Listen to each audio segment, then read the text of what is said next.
down the music and get started today. There you are. Hi. It's me, your friend, Wynne Blue. I'm just doing a little tech housekeeping here. I found some new music tonight.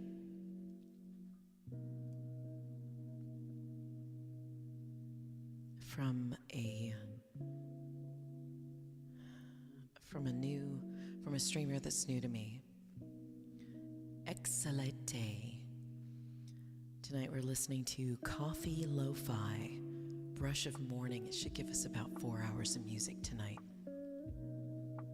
And if you can hear me okay, then that's wonderful. We'll have everything we need. And let's see if I can get a couple of things figured out here. Just small things, so I know exactly where it all is. There's my chat. There's just a lot of things here.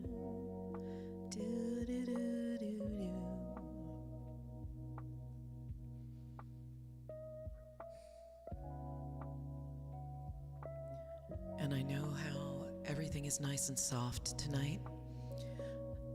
I'm still not going to burp on the mic. I'm also not going to blow my nose on the mic. Can you imagine sitting here just trying to chill out with me and watch some painting, and all of a sudden there's just this big loud burp? I don't think I could handle that. I would die of embarrassment. Okay, so what we have right here tonight is we're going to be working on Mimi and her sisters again. I am really hoping that tonight is the night that I make enough progress that I'll have all of these ladies painted and maybe even get the sides painted too, because this particular canvas is 1 1/2 inches thick. Now, when my mother was painting, she would paint on similar thickness of canvas, and the thickness is, the support bars that go up and around. And rather than just try to paint the edges, and this is probably what I'm going to do too, she took thin pieces of wood and painted them in the same color as her background, maybe a little darker, and she just covered it like that. I've got 2 or 3 of her paintings that do that for the frame. Now, there's also a chance that I'll just paint the edges. It's a nice corner.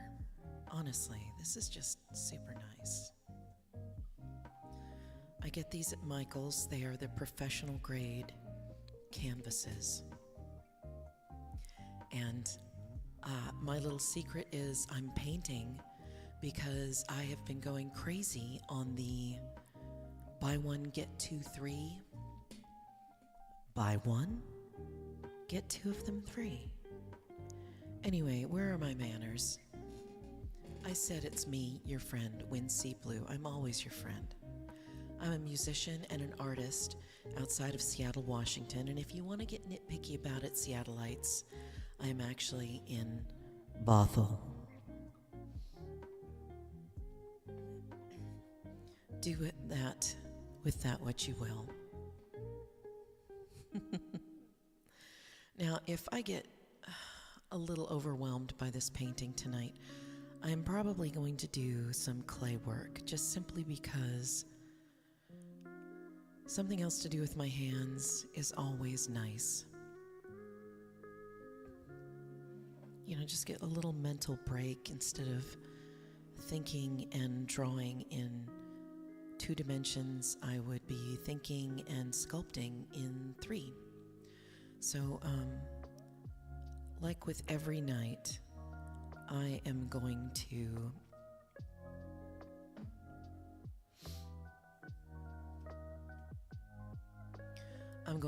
get my paints in order. And this means putting this aside for a minute and pulling out my palettes and possibly mixing a couple of new colors. Now tonight, this dress right here has its own color in the palette. So I just need to figure out how am I going to create the highlights on this, because it's pretty much all shadow right now. So let's set this aside.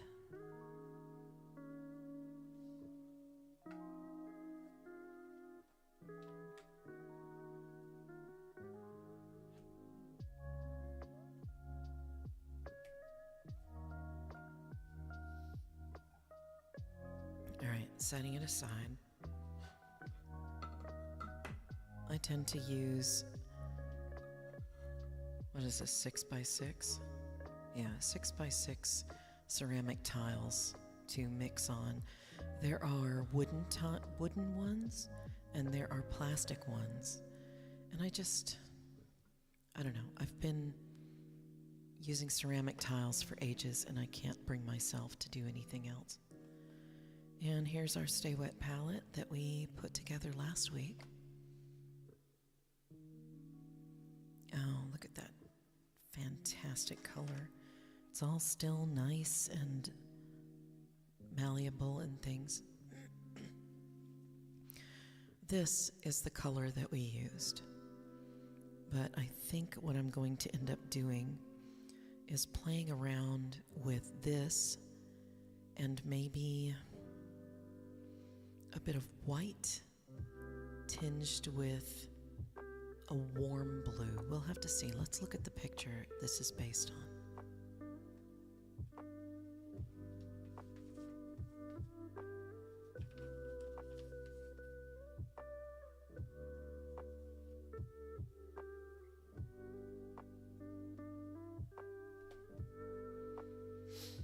Okay.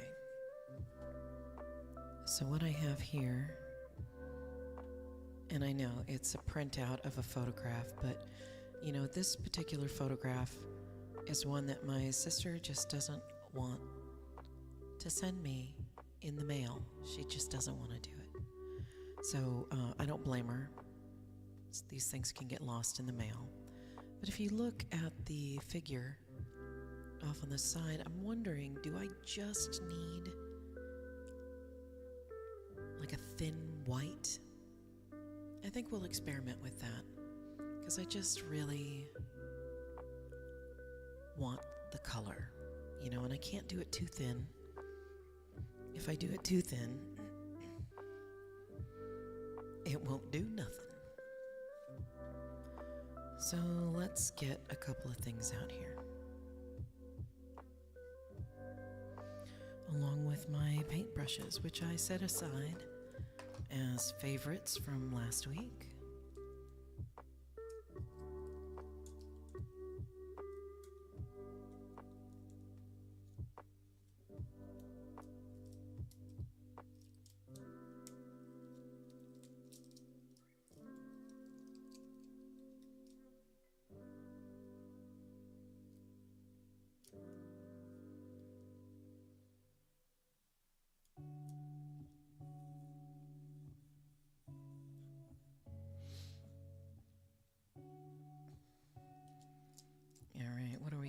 With today.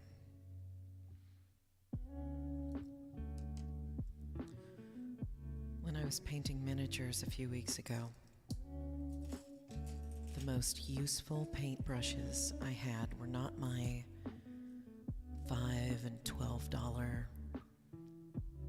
brushes that are specialized and fancy. They were the Dollar Tree ones.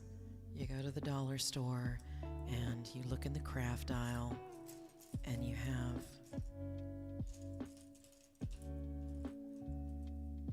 it's a pack of 3 and they have these clear handles on them. And one of them is a liner, and that's not it. That's my third one. Isn't that funny? how these would become the most useful paintbrushes in my arsenal. That's kind of crazy.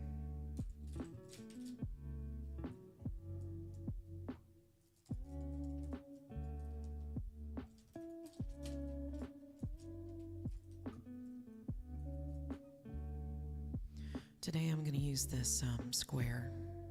I'm going to use the square one and hope for the best.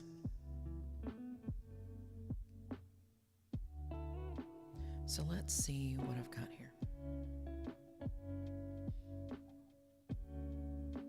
I'm going to test a couple of things first.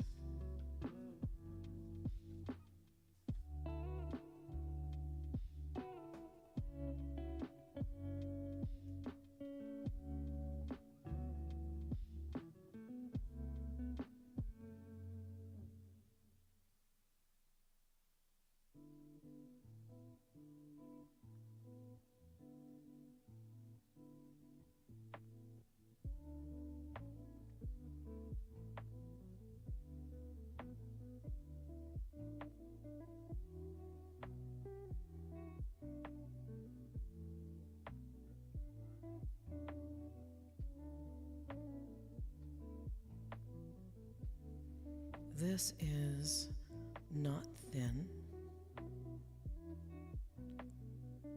and it should be. Normally I just do some water on it, and I think I'm going to start with water this time. Because using a medium on it, I don't know how well. Let's see, I'm just kind of thinking aloud here. Yeah, I should use the medium. It will still thin it out, but it'll make it easier to move around.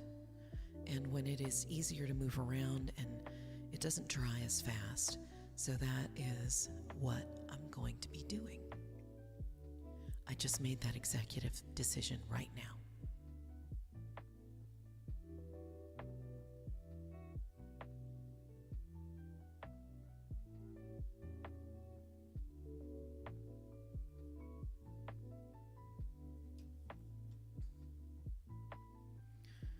I have my choice. I can use this one, which is made by Liquitex. These two pretty much do the same thing, but this one is gloss, so I may just stick with the Liquitex for now. Some people like gloss. I'm just not one of those people.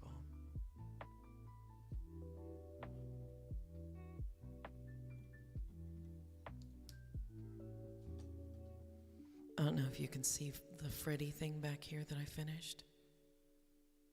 I'm not going to bring it up. It's just too much right now. But I got a varnish for it because if you want your painting to last, you will put a special painting varnish on it. And that will often brighten up your colors.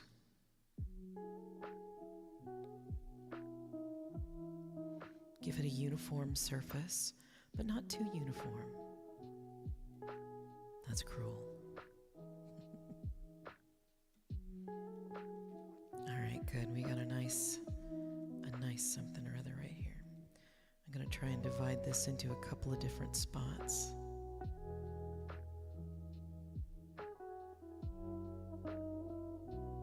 This way I can add a little bit more blue. Darken this a little bit.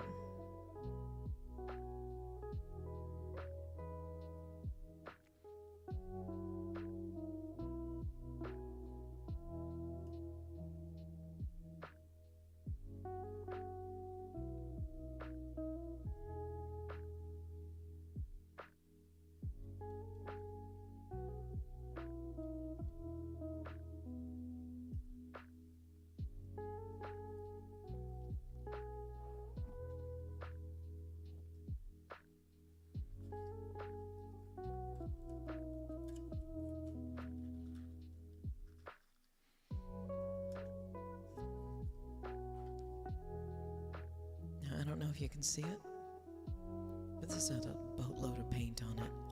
I don't want that to go to waste, and I don't want it to go where it doesn't belong.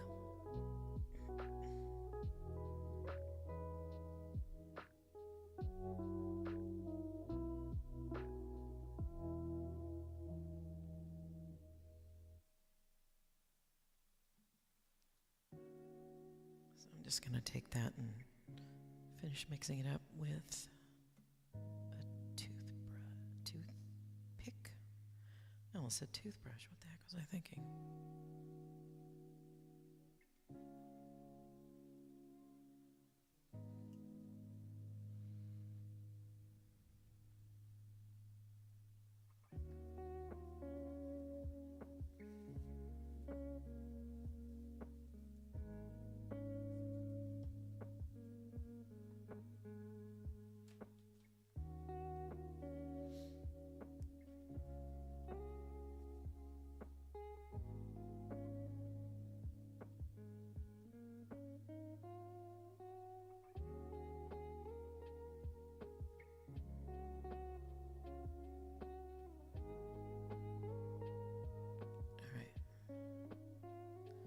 I'm going to dilute a little bit more with water because I'm still a little cautious.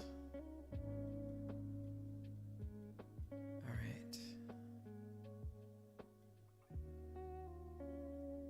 And one of the things that I have close by when I'm doing this is I'll have myself a brush, either a round brush or a square brush. Something like this that has nothing but water on it. And that way, if something goes, oh crap, you know, then I have something to pick up that acrylic with real quick.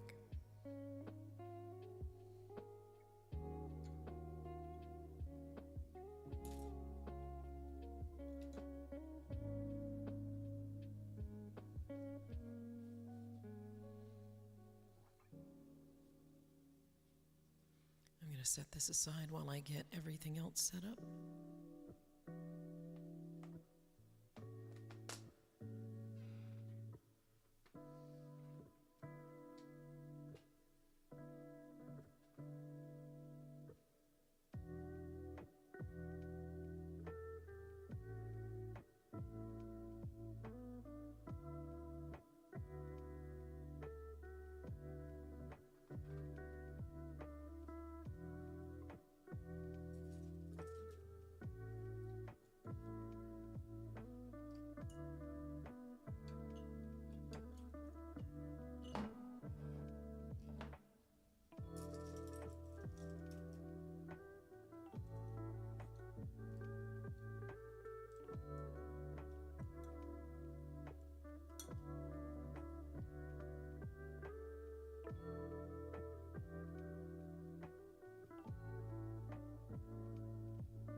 Here we go.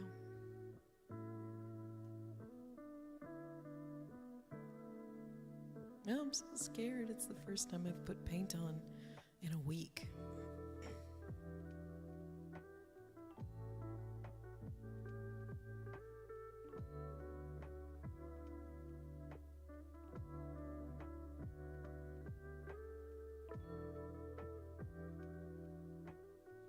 Okay, clearly that is not light enough.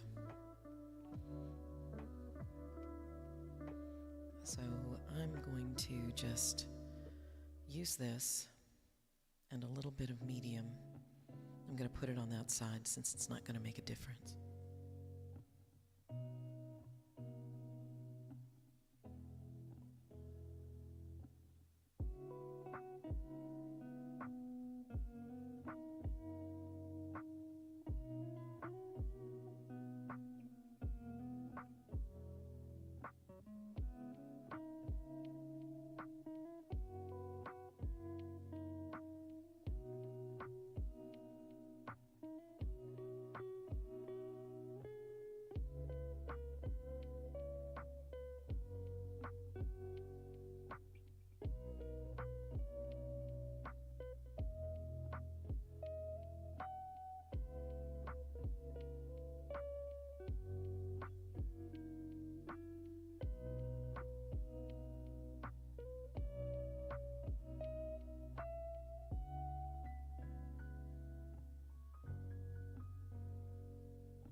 me get some titanium white down here on the screen. Sorry about this little shine, but I kind of need it if I'm going to see what I'm doing.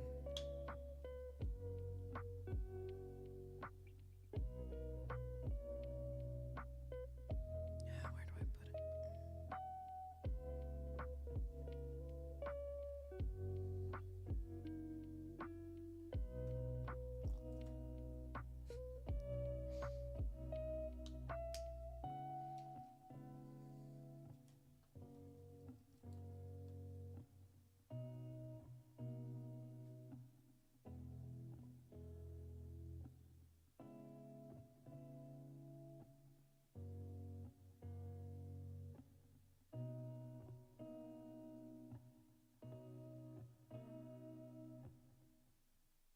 Now let's see if this will whiten it.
Let's get in a little closer so you can see the detail I'm working on.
It's Wednesday, my dudes.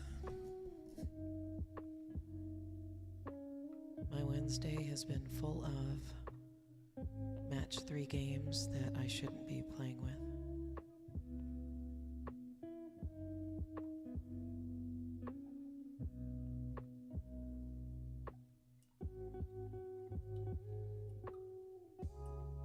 I did some stinky laundry, not mine.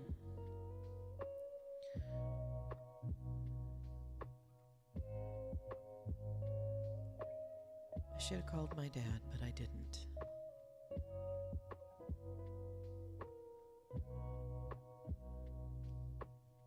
I kind of worry about him, you know?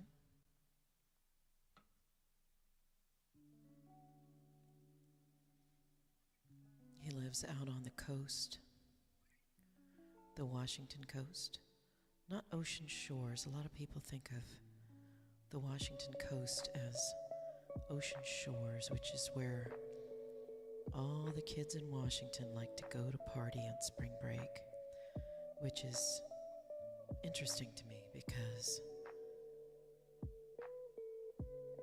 ocean shores, even though it's legal to drive on the beaches on the Washington coast, during spring break it is cold AF.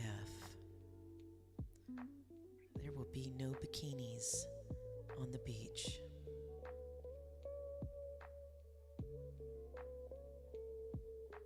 Lots of wind, perhaps some kites.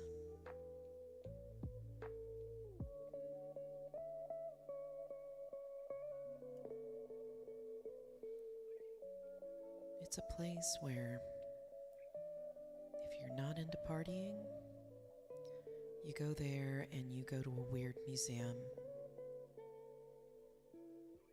Maybe go camping. It's a nice place for dogs.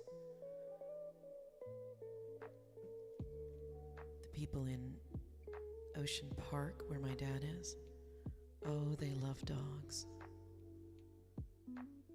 They were so nice to me when Freddie was missing. I was told by several people,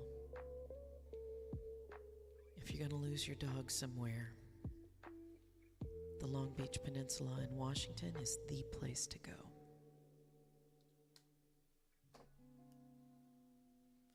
This is not an endorsement for you to go lose your dog at the beach. I spent 13 days looking for my dog,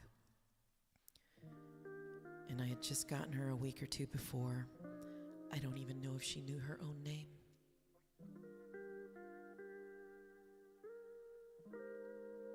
But damn it, I had adopted a dog and I was gonna find her. Wasn't about to leave her out to the elements and the birds of prey.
I recently bought a fan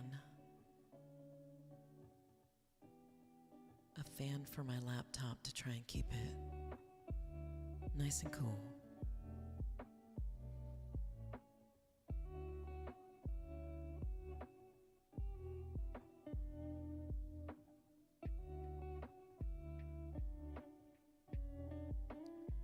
Dang it, I gotta find my picture.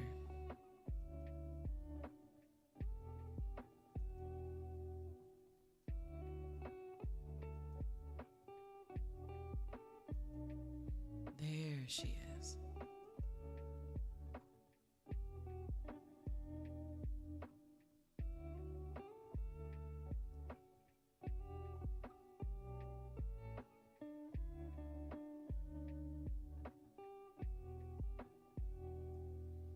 I just need a reference with a light behind it. That's awesome.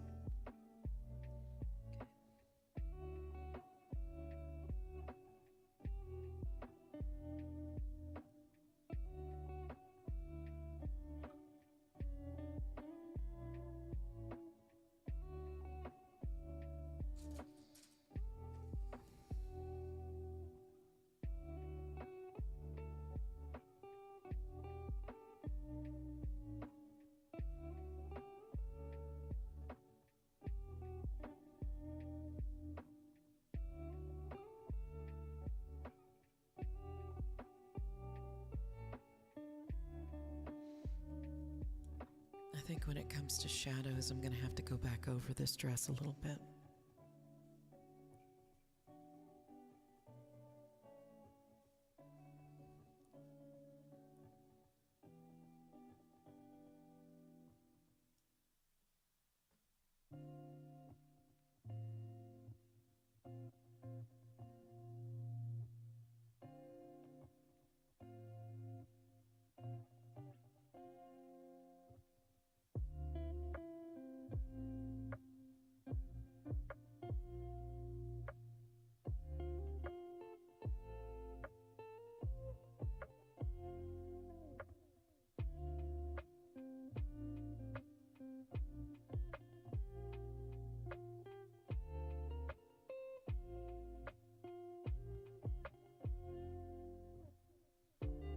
Yep, that's what I'm going to have to do.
Figure out what to do with these other dresses, which are not nearly as dark as this one. Let's see if we can get a little glare off of it so that we can see. Yeah, those shadows and highlights need a little work, but it's a start.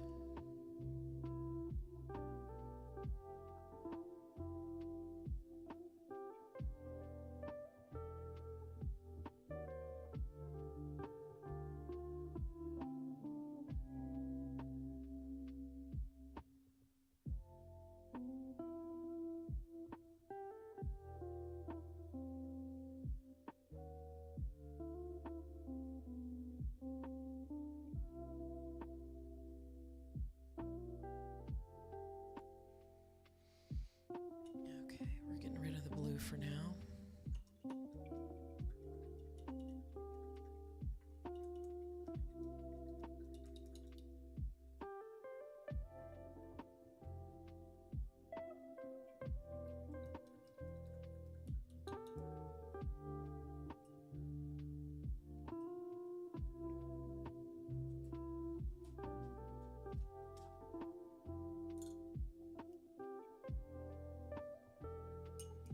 And if we're going to change this color, because Mimi right here, Mary Frances, I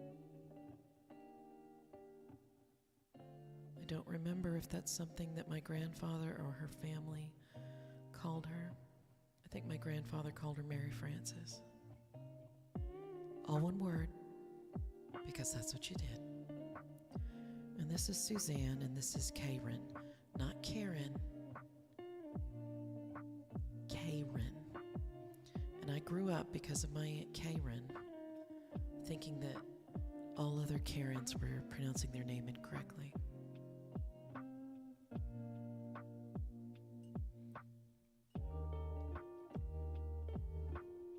I joined a new school, and there was a classmate of mine named Karen,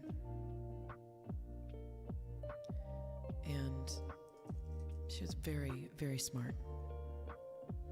Scholars Bowl and all that stuff. I don't even know if Scholars Bowl is a national thing, but at any rate.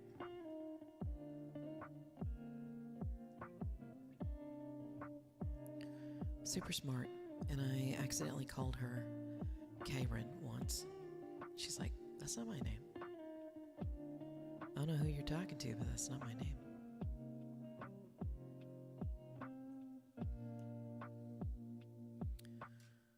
Okay, so we have a white, but we're going to use a little bit of gray on it, like we are with these other white parts. This is definitely light blue, and this is also another navy dress like my mother's. So I'll tell you what I'm going to do with that one. I am going to paint my Aunt Karen's dress this lighter color for now.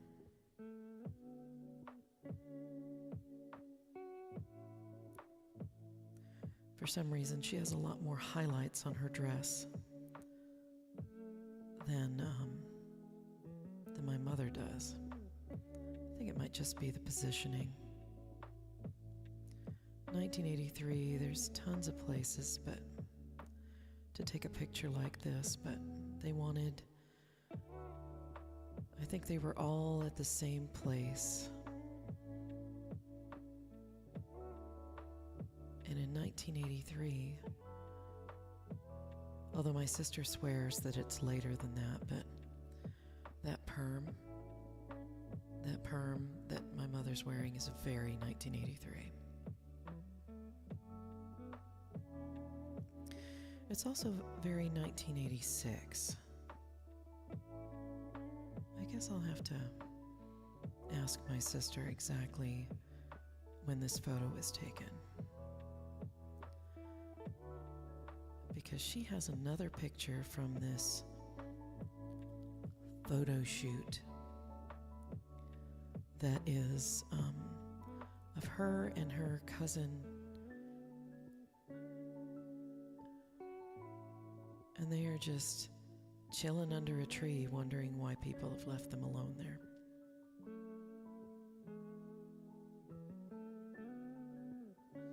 They both look very disgruntled.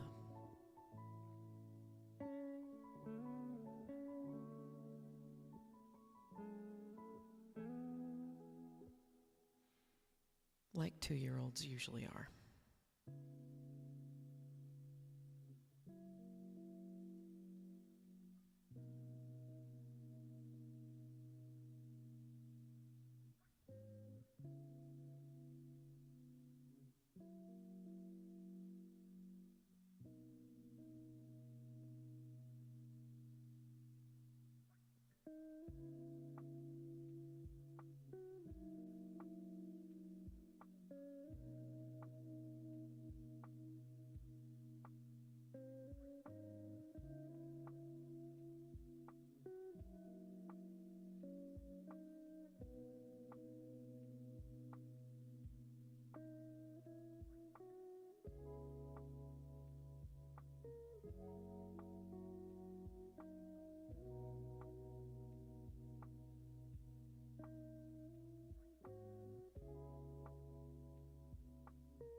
Now, because this paint is really thin, let's get back to the close-up.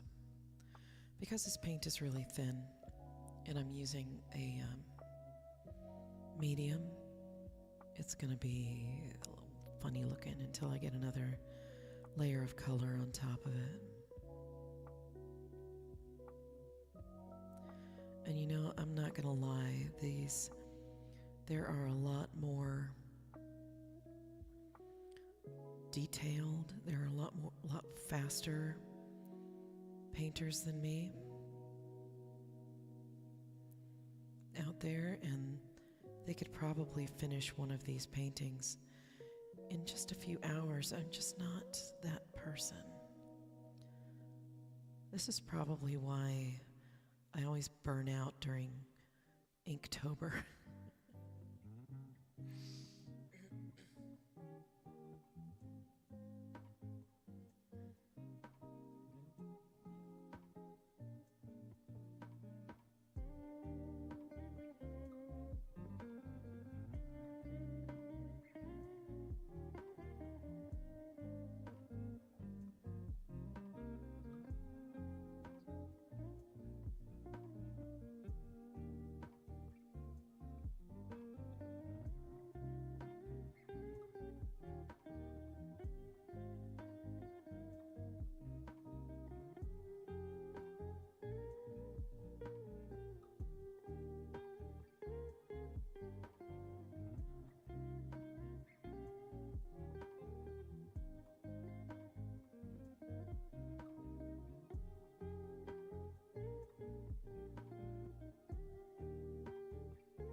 And you can tell this is somewhere in the 80s, because in the 80s, the boxy shoulders were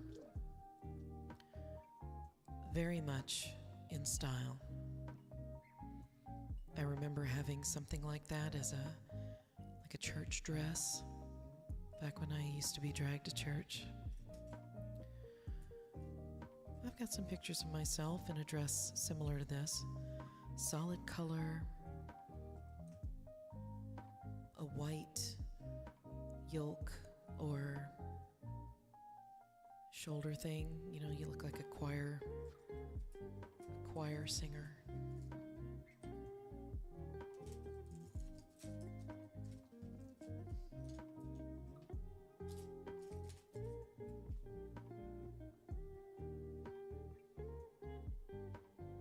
I've had a couple of those dresses, actually. I hated them. That and the drop waist was a big thing. And the only reason I ever knew these things existed was because my mother worked in retail. She worked at a department store, and she always had access to the latest fashion. Always loved having the latest fashion.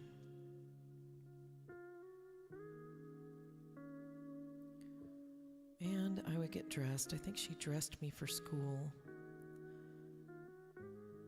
up until the time I moved in with my dad. I'm gonna tell you right now, I am a jeans and t-shirts girl. There was a time I did a lot of gothy stuff because, well, I was in that age where I just wanted to piss people off all the time.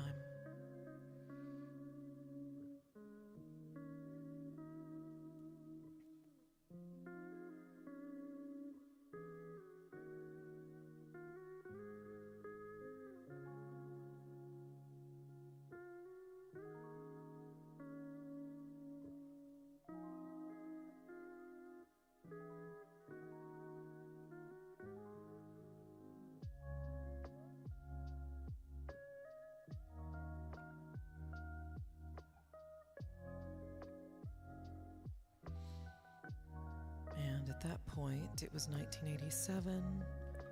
My hair was very tall and crimped. And nobody else in my school had weird colored hair.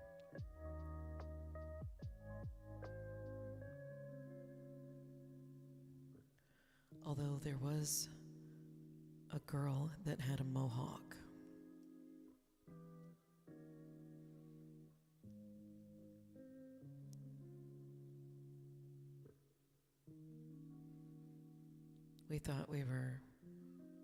I thought she was cool and she thought I was cool.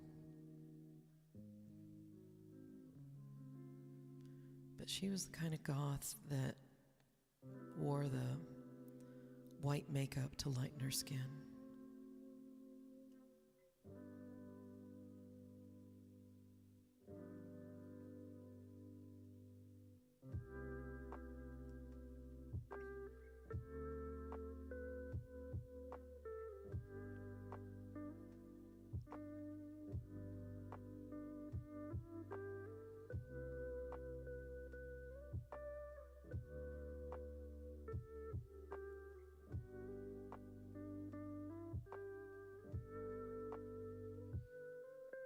I remember shaving her head so that she'd have a mohawk and dyeing that mohawk so that it was black with green spots.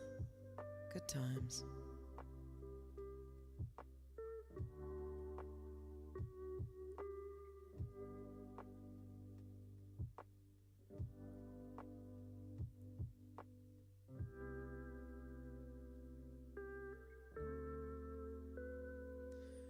You know, the last I saw her was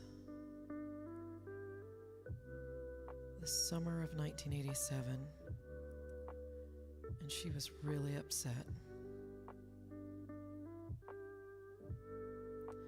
She was upset because her family was moving to Hawaii, and she was like, there's no pale people in Hawaii.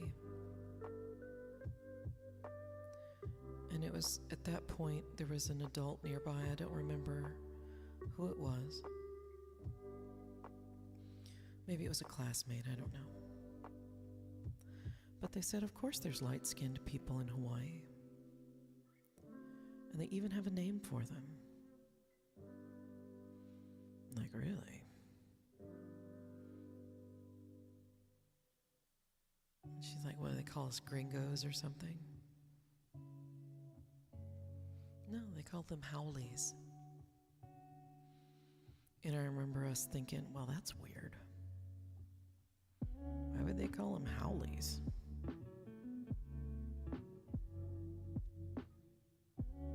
Not realizing that it was a Hawaiian word.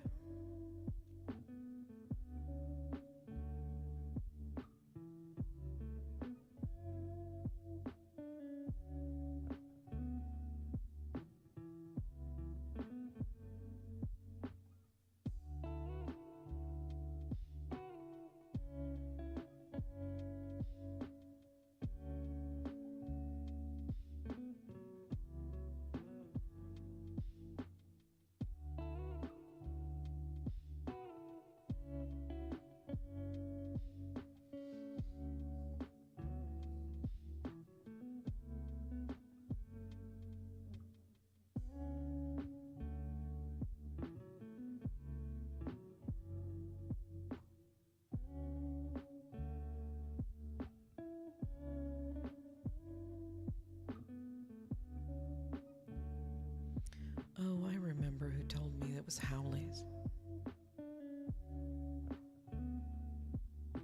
We had a family in our school at the time.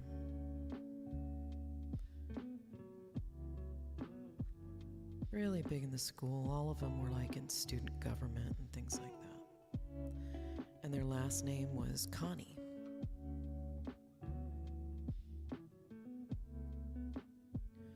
Spelled K-A-N-E.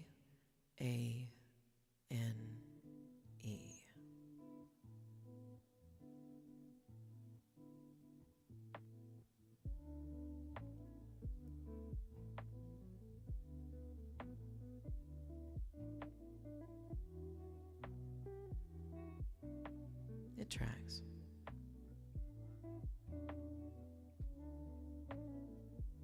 You got a lot of vowels in Hawaiian words.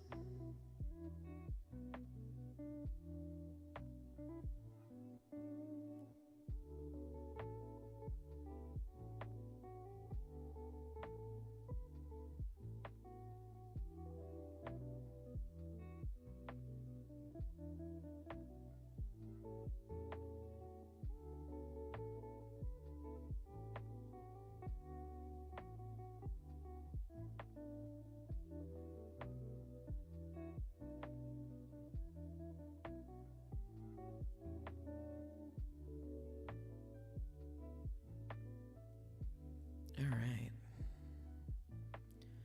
I think we may have a good base down here to work with. And then from here, now keep in mind, over here on this figure, I just painted the block of solid dark color, not really knowing how I was gonna do the highlights. I know now, I know better exactly how I should be doing this.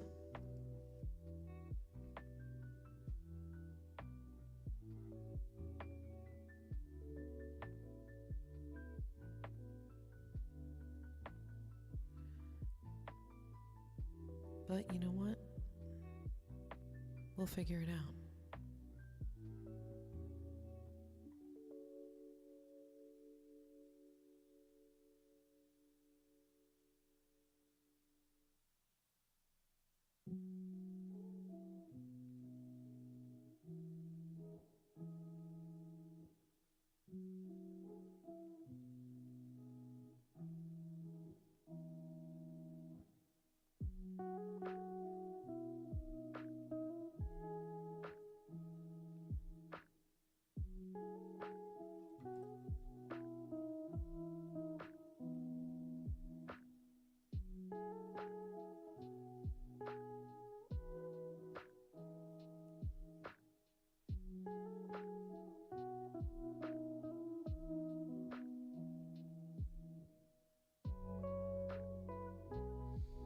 Okay, now I'm gonna come over here and I'm gonna mix some more stuff.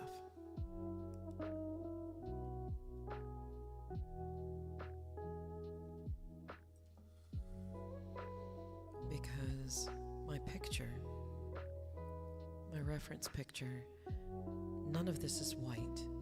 It's all kind of a muted, really like gray or gray blue.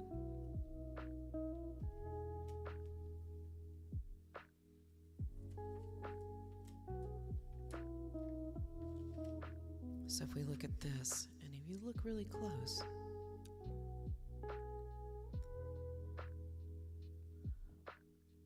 that is not white. She may have been wearing a white dress, but that color in the picture is not white.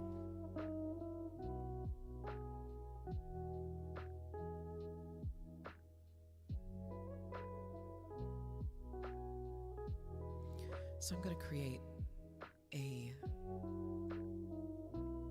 not a light, I'm not going to do something silly like add white to my blue, because if I do that, I'll end up with so much paint and I'll add more white. You always want, unless you plan on making a lot of paint, you always want to take some white paint and add to it.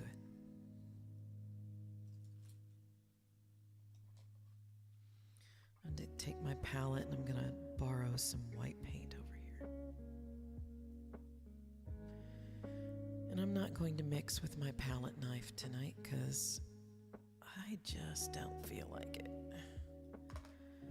I don't feel like it.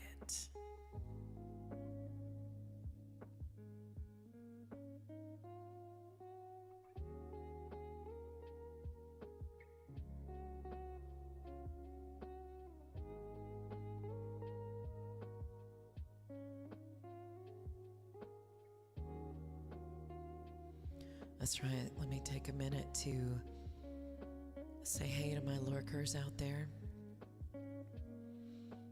Wherever you are, whether you just stop by for a minute to see if this is something that you'd like to hang out with tonight, or if you're here for a little longer than that, I have no idea. I don't look at my numbers while I'm streaming. I feel like it's cheating, and it affects me being free. You know, I want to be able to speak freely with you.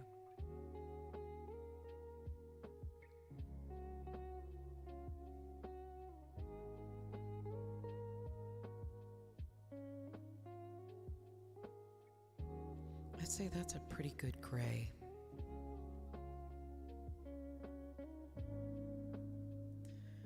Oh, let me put it up here for a little bit longer so you can see it. I'd love to get a little better light on it, but I think too much light at this angle, you just wouldn't see it at all, you know? All right, I'm going to mix it just a little more. And then I'm going to gather up the paint and make sure that it is in a state where I can actually keep it nice and wet. I know. That's what she said.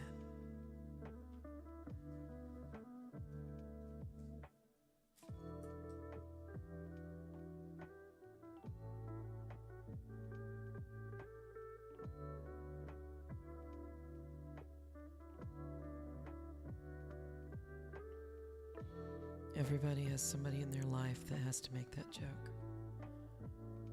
It's still funny, in a way.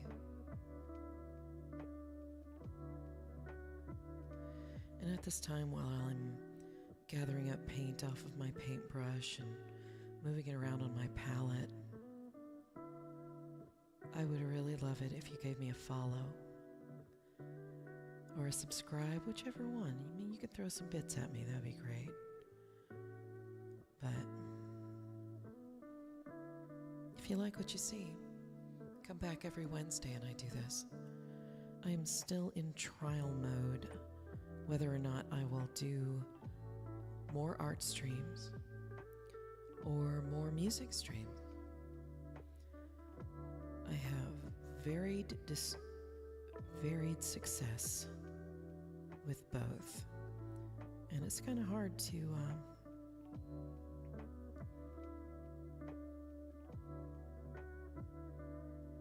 figure out exactly what you want to do, especially with people like me who since I do two different things with my streams, I'm not, every stream I do is the same thing every time. So no, I think it's just I'm doing the creative energy here.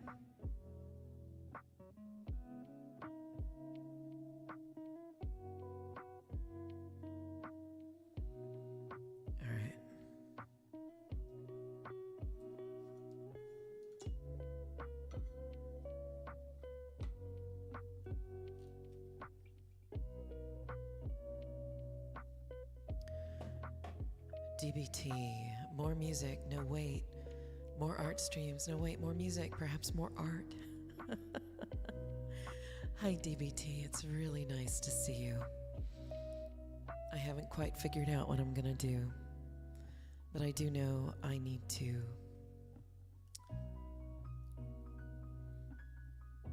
figure out what I'm gonna do more of, you know?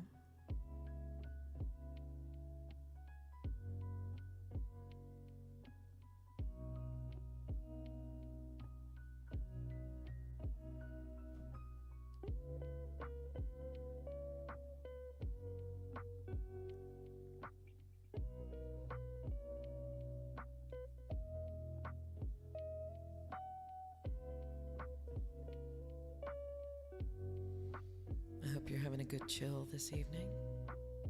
Not the bad kind of chill that comes with a head cold, but the kind of chill that comes with it's okay to fall asleep to my stream if you need to.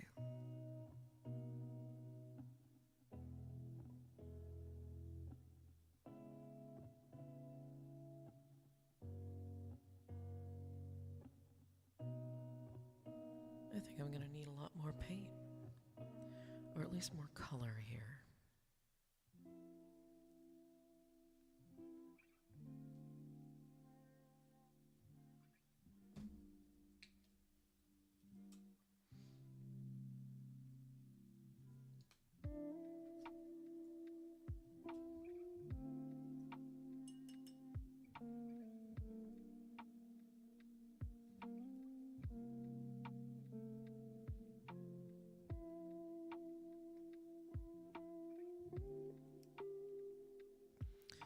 So today, I did some stinky laundry. Not my stinky laundry. My stepson is, I'm told, and you know, I'm one of those people who smells everything. I smell everything. I am what they'd call a super smeller.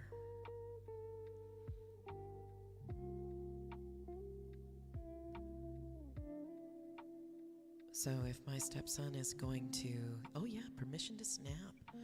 Permission to nap. Completely. So, you know, he's a young man. He's still figuring it out. And he is taking better care of himself. But if you've ever had sons, you know what teenage boys smell like. It's a little overwhelming.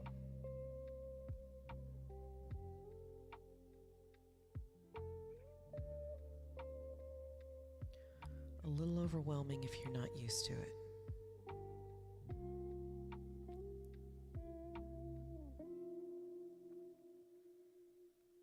Now, I know that sounds really strange. I mean, I thought since, you know, I still have a pretty good memory of my younger days because, you know, my life wasn't interrupted pleasantly by kids. So I don't know what modern teenage boys smell like, other than my memory of all the boyfriends and classmates I had in high school, you know. There was that period of time where everyone in junior high, all the young men wore Obsession or Polo. I think it was Ralph Lauren Polo. Oh gosh, now that I've said it, I can smell it like it was yesterday. Very distinctive cologne.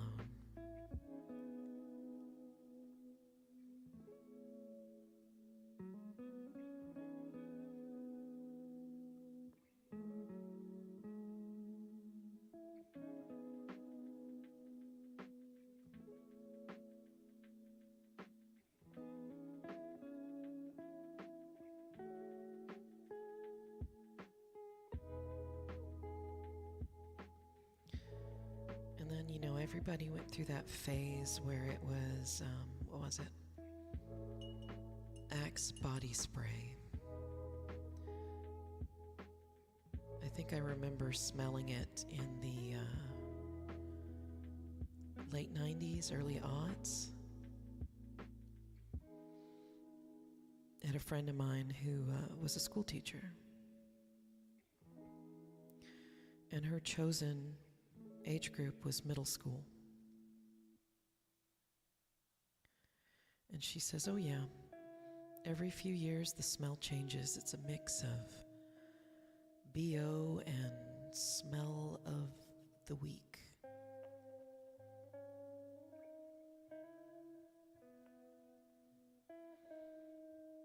So she is very aware of the Axe body spray phase.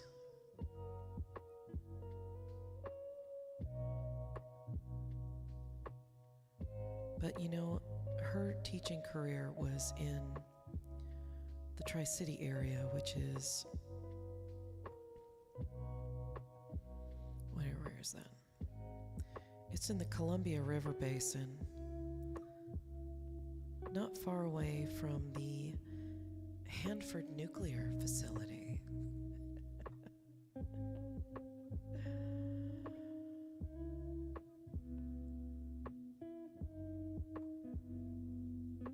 So she remembers those weird smells. Every single middle school has it. I think I need a deeper gray for this.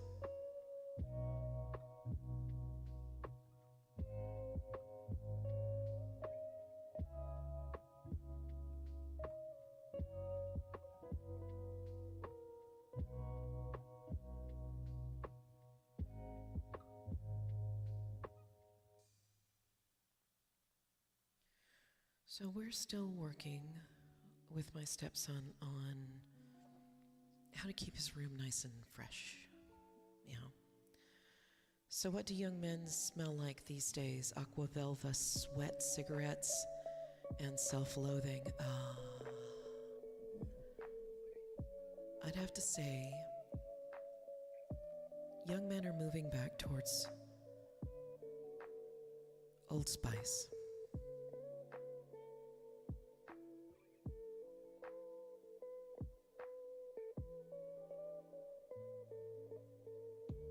I know it seems weird, but the classic smell of Old Spice reminds me of my granddad.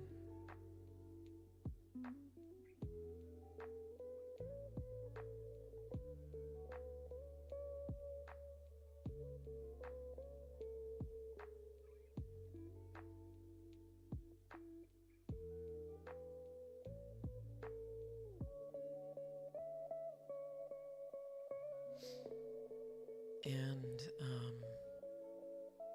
I didn't actually smell a guy that smelled like cigarettes until I got to high school. Proving, yet again, everything goes in cycles. That's true. But see, here's the thing.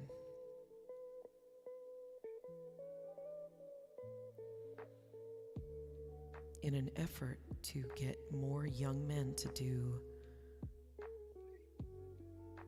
Old Spice, they added a whole bunch of new smells, new fragrances, new varieties. And they didn't really give them descriptive names. It's stuff like Dragonfire and Bear Claw. Can you imagine wearing a cologne or using a body wash that says Bear Claw? Rawr.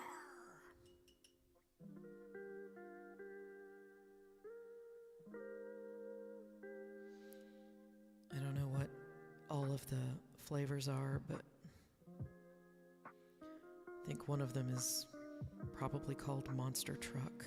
I don't know.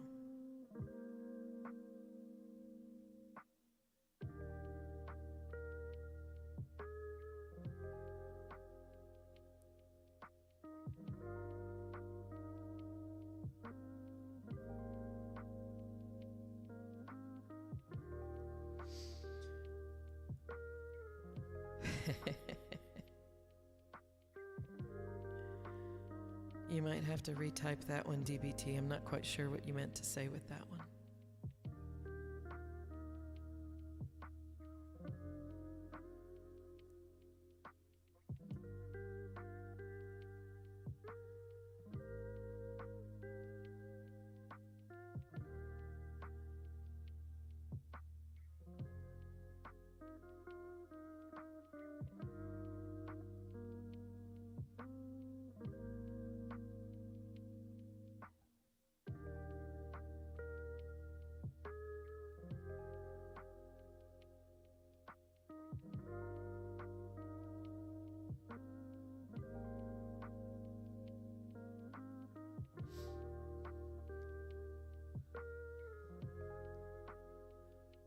Supposed to say what winter mist. Oh, winter mist. Okay, yeah.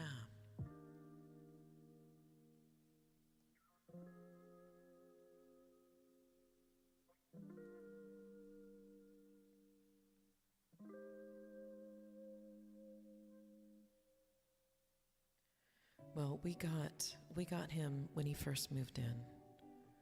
We got him the Old Spice.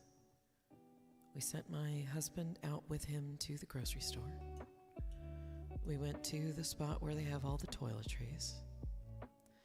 And the original Old Spice was on sale.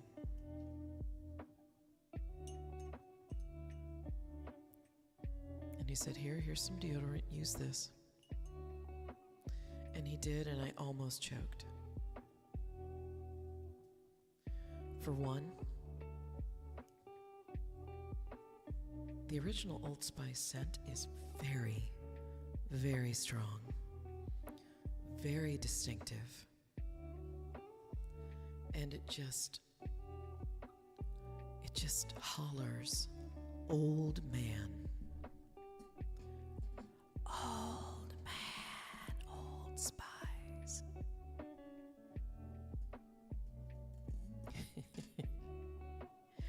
So I said, oh, hell no. If you have more than one stick of that, I want it and I want to throw it out. Never wear this again. And he didn't know. You know, he didn't know how strong it was. Some people just don't smell things. You know? Do you know they have deodorant for all sorts of body parts these days? Oh, yeah. I am aware. I am aware because of, what is it? Lume?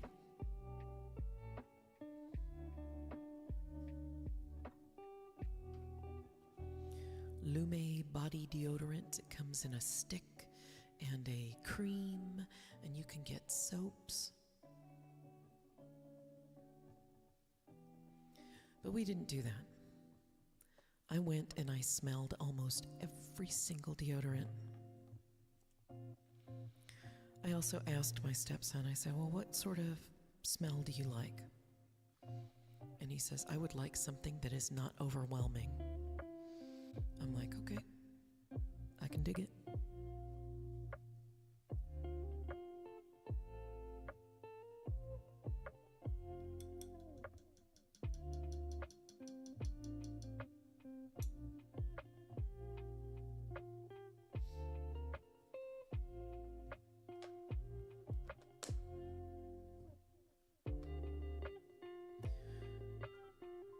So, I picked up something that worked for both of us, but when he ran out of it, I don't think he remembered which one he got. You know, because if you can't smell anything, if you're just not aware that anything smells a certain way, you can smell stuff. Like he knows when somebody's cooking. He knows when somebody's baking a cake. He knows when something smells like gasoline.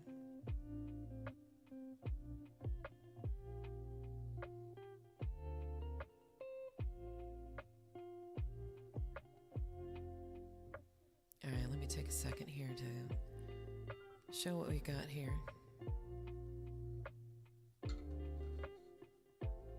This color, This one right here I just took from my Stay Wet palette.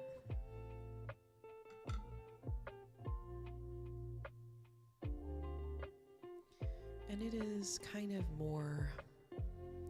a more gray blue than a teal blue, so it's just a little different.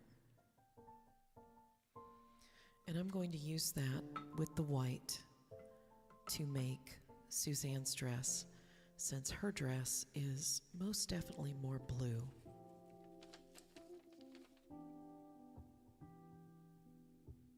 Not too much more blue, but it's definitely not a white dress.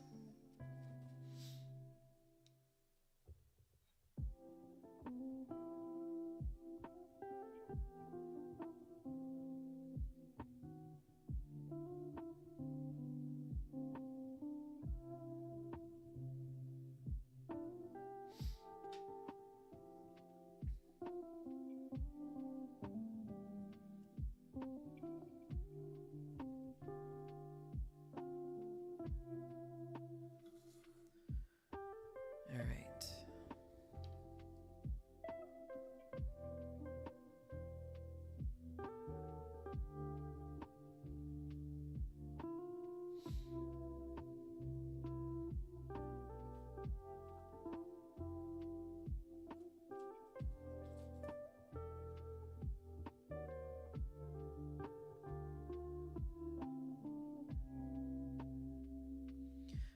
I am going to make this a little darker than the other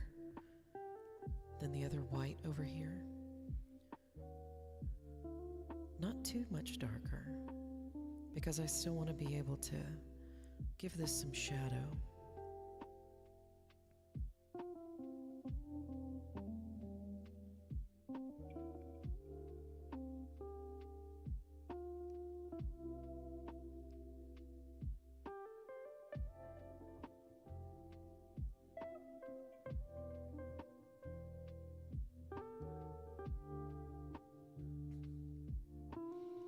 And if we look a little closer, we can see that it's a different blue. It's not the same blue at all.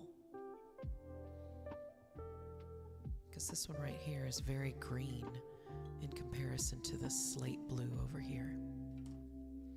All right, let's bring the canvas back over.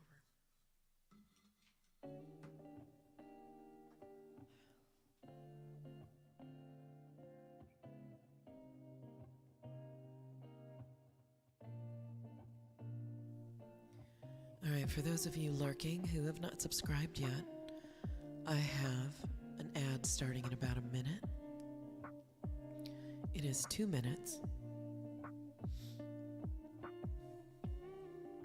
I hope you'll stick around. 2 minutes is just long enough for a bio break.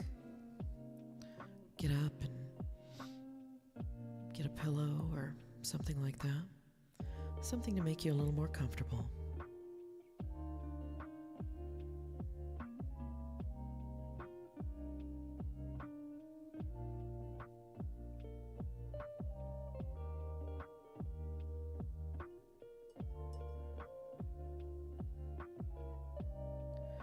But at any rate,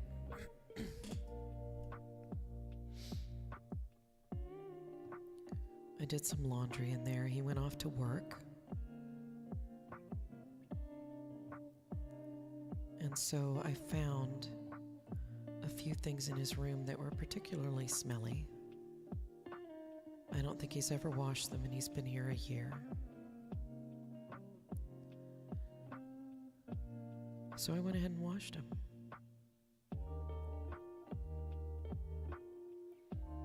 And you have no idea how big of a difference that made.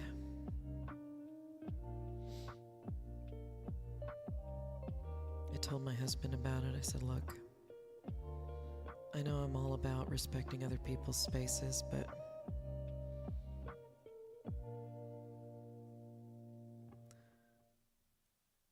voices aren't the only things that carry. You know, if you know, you know.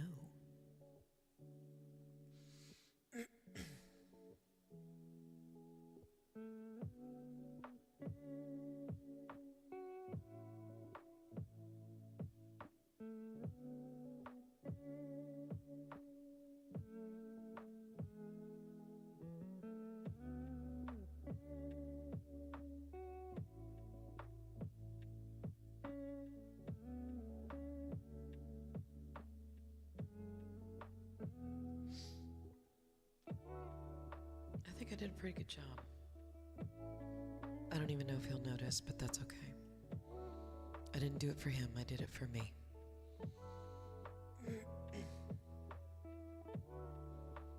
He's not the kind of person who would notice these things anyway. Although sometimes he does surprise me.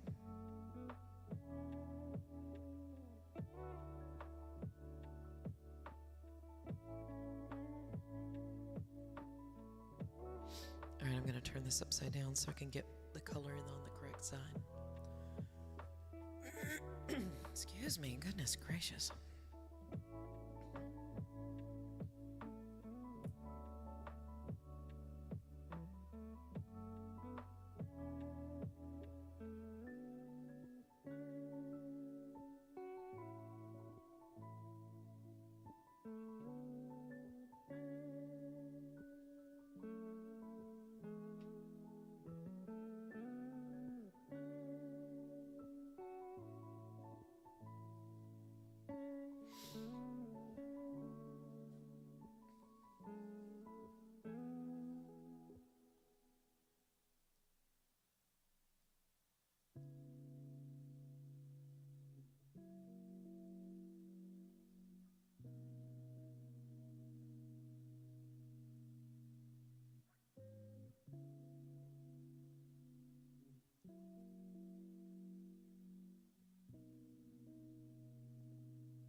So I'm trying a new Lofi tonight, a new artist.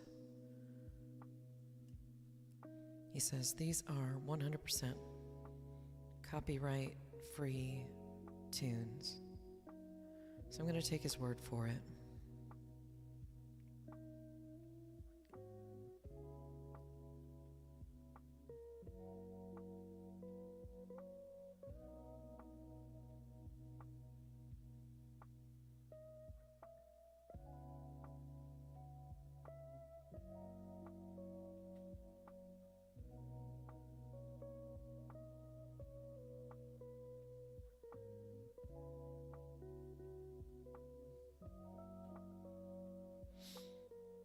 We'll find out.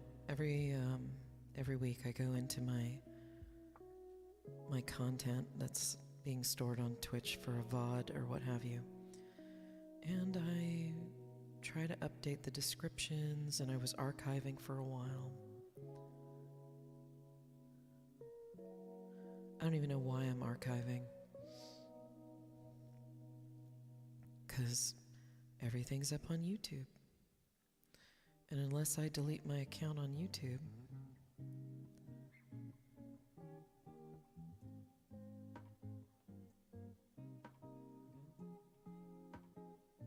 all right, there we go. We have a white, we have a blue.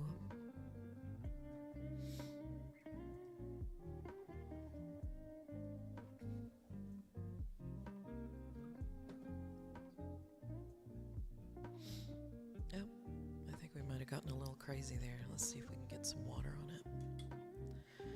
Let's see if we can get some water on it.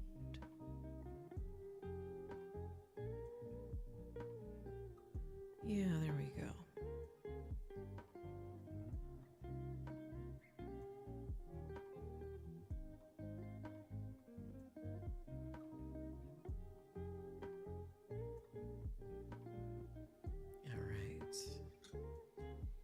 Good job.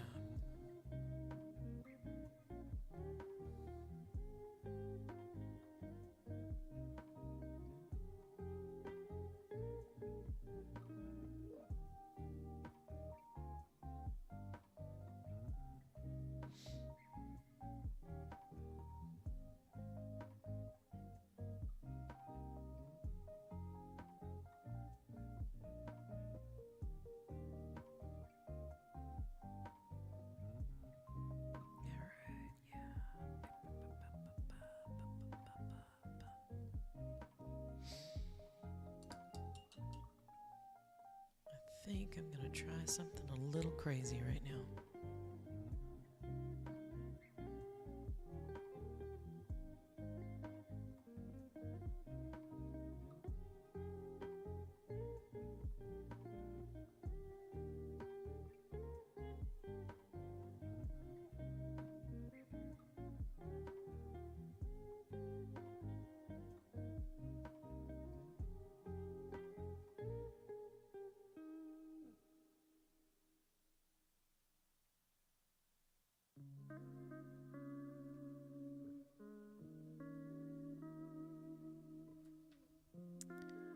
So does the young male residents of the home have a particularly odorific job or smoke cigarettes or anything of that nature that would be kind of strong? No.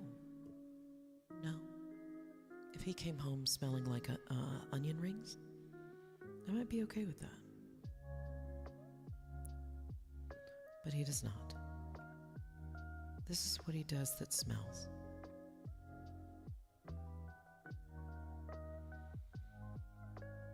He hangs out in his room, flattens himself out on a surface,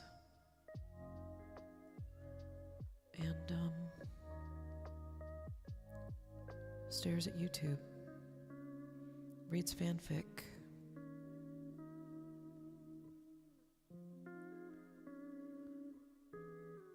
and let's see. He also hasn't really been cooking. He's just gone through a big phase of eating exclusively at 7-Eleven, which I'm not sure if you have 7-Elevens up in Canada. I think you do, because 7-Eleven is an international company. It's kind of like Tim Hortons.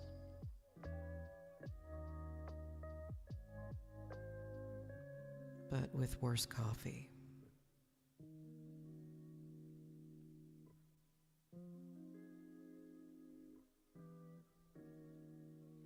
So basically, the room smells very strongly of sweat and feet.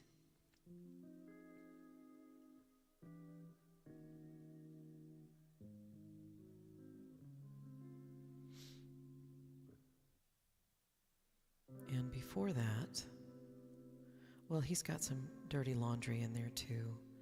He only does laundry when he runs out of clothes. He doesn't have that schedule.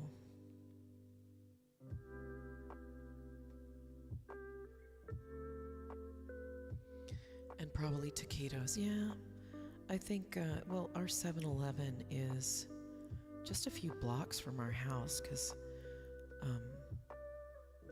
our neighborhood has a pretty big, busy road. It's right, but the busy road is right behind my back fence. And there is a gas station and a 7-Eleven, and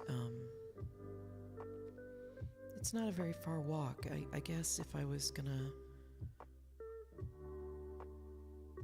give it a distance, I'd probably say it's 3 or 4 blocks. It's an easy walk, totally easy walk.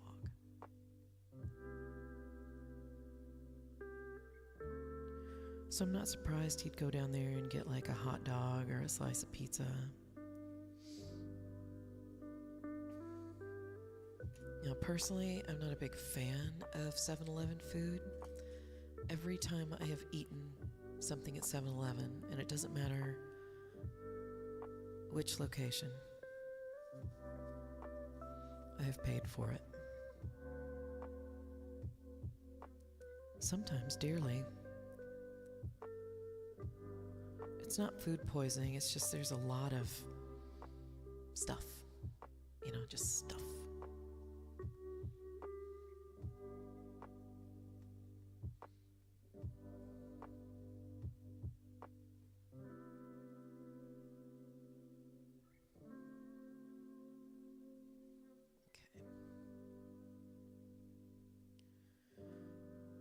And, you know, it was pretty strong when he first moved in, but I think we have stressed the importance of certain habits. But, you know, when he's not working, he doesn't really do anything else, although he will go to the library if we ask him to. Please get out of the house. Go to the library. And yes, we have many 7-Elevens up here. We were the Slurpee capital of the world for years. Really? I don't know why that's so interesting to me, but it is. I can remember having Slurpees and ices. It depends on where you'd find yourself, you know.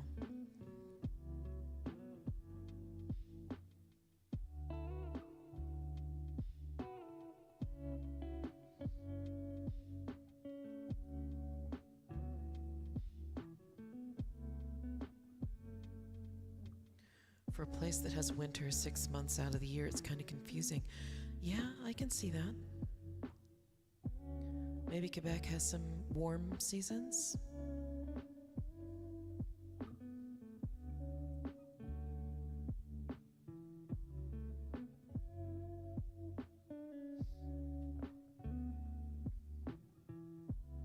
Or maybe you just had really great flavors.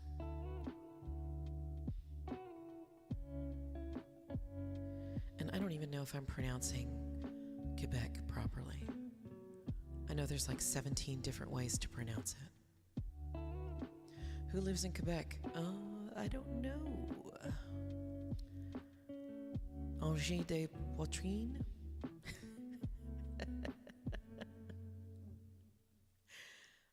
They're Canadian, they're French Canadian. And they have taken the internet by storm with their frickin' microtonals.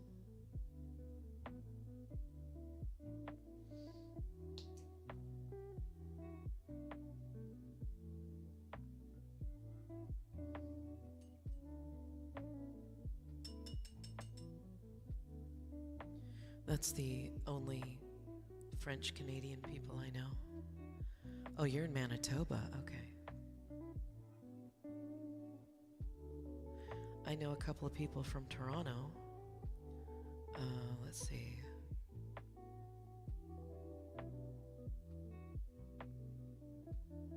But I think when I think of Quebec, I think of, okay, and you're gonna laugh at me. I think of Letterkenny.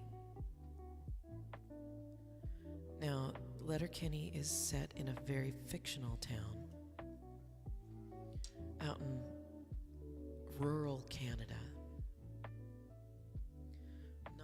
Not at all certain where in Canada Letterkenny is supposed to be. They don't really give a province, but they do have a couple of run-ins with some French Canadians.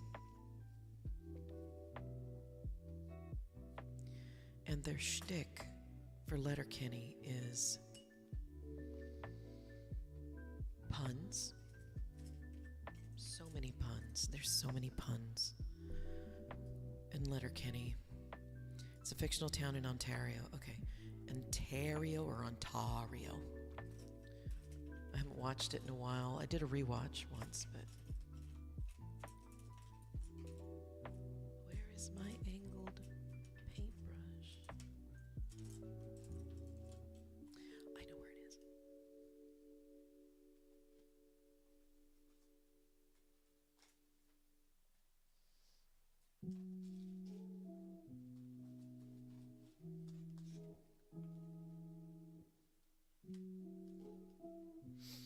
Little proud and surprised and sad, yes, all in the same, that it's made it down there and you've been able to see it. Oh, yeah.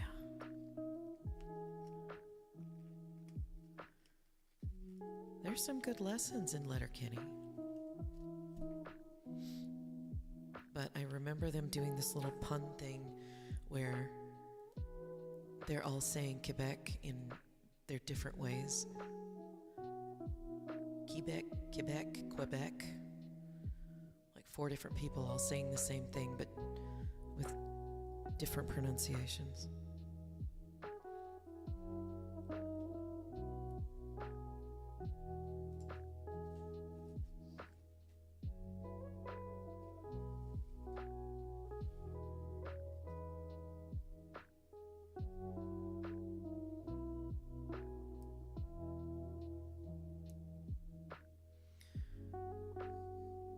You know, to this day, I cannot hear the name Stuart without also saying Stuart under my breath. Stuart.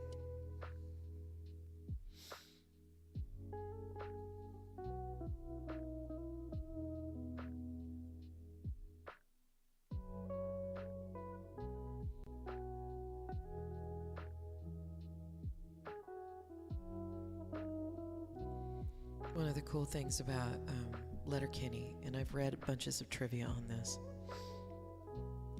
is that the man who created it and who is the executive producer, he has ensured that all of the soundtrack, all Canadian artists.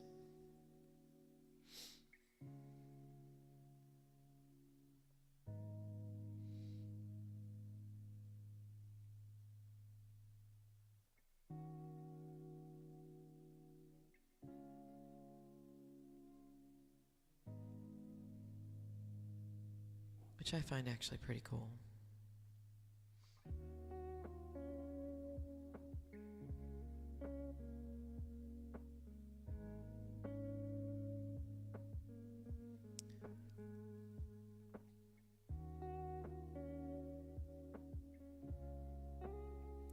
I have tried to get other people to watch Letterkenny, and they just don't get it, you know?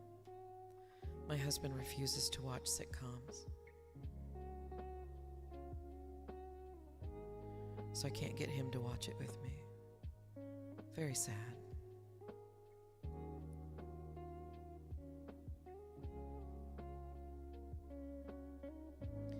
From everything I've seen, I can verify that a lot of bands I know grew up listening to. Yeah, I even heard Peaches,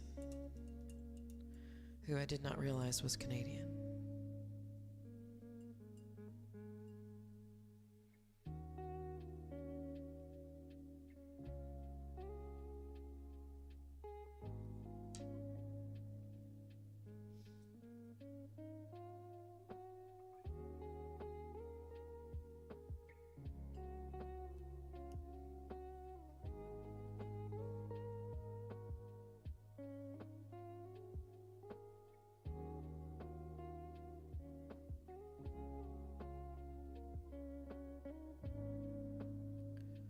Another good Canadian sitcom, if you haven't heard of, you should check out, is Corner Gas. Oh, that's Canadian. I didn't know it was. Okay.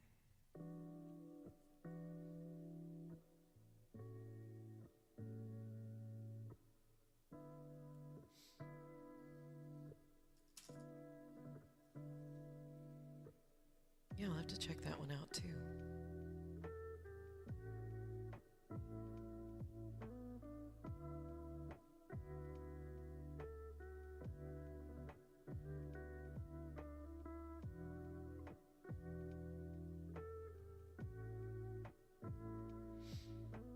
Please tell me that one's not full of puns. Maybe it is, I don't know.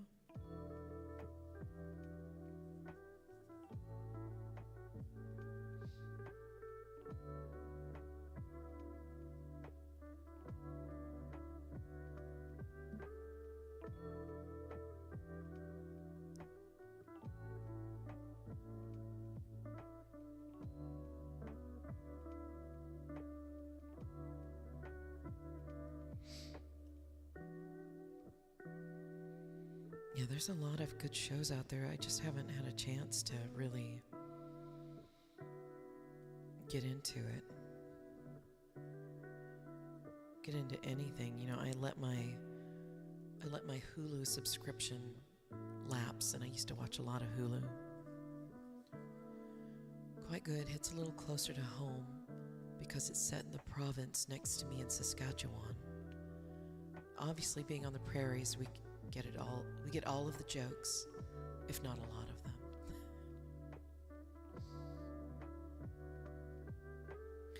I wonder, if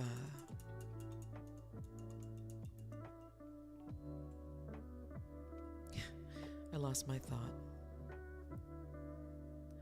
Well, a lot of rural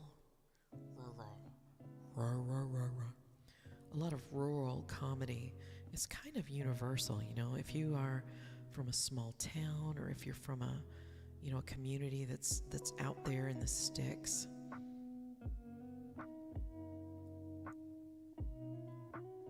Like, I can remember I spent a lot of years in a small town, and there's some stuff that I've seen the small town humor, and I'm like, this writer's from a small town.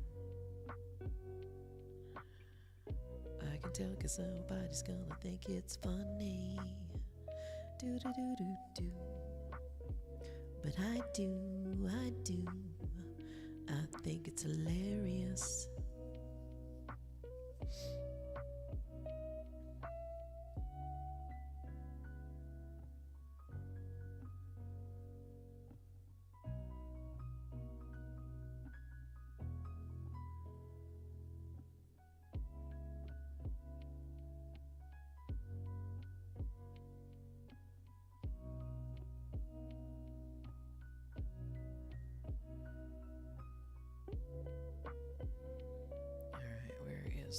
Where is it?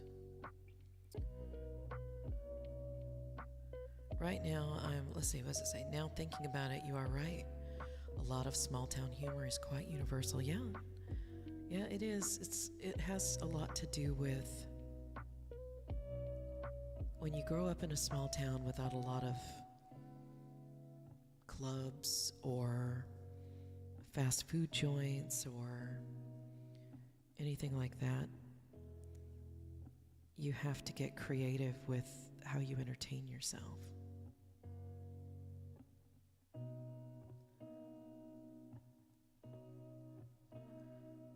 And people these days, they don't do that anymore. Kids don't do that anymore. Which is kind of sad, but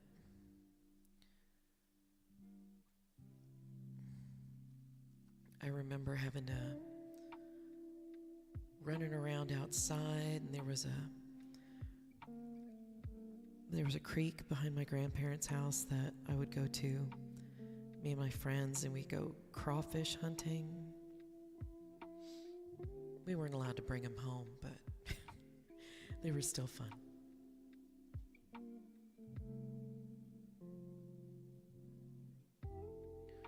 Now this right here, this is not the final colors at all. I just want to make sure that I am doing the right lighting patterns, and then I'm going to go over it again.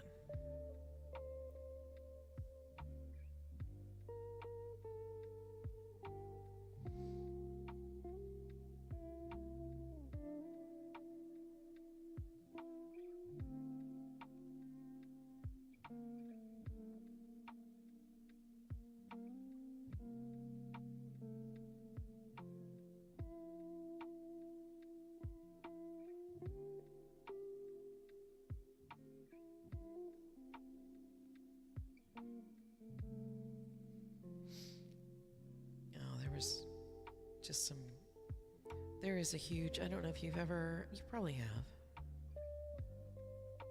but the country mouse, city mouse phenomenon. My sister has always been a country mouse, and so we often would butt heads because some of the stuff that she would do when she came to visit me made no sense whatsoever. And we would, let me tell you something. I am not a fighter, but my sister's dad taught her some karate.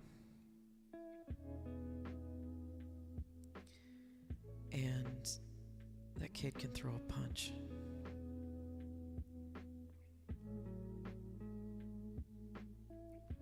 She's 11 years younger than me, and she can knock my butt out.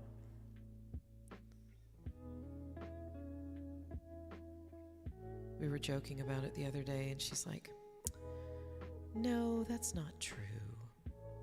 I said, "You're right. I can hurt you in a different way." And she's like, "Oh yeah?" And I said, "Yeah." She's like, "And how's that?" Because I got my eye on you. I said, "Well, for one, I'm really good at hurting feelings.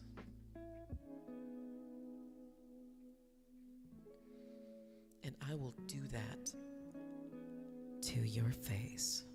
And she got a good laugh out of that. "Yeah, you've always been better about hurting people's feelings." I'm like, yes.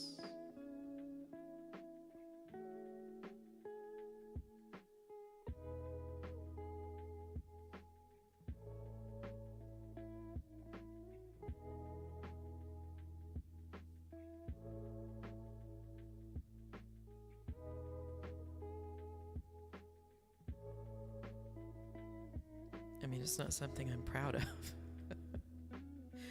but it's a defense mechanism that kind of developed over the years.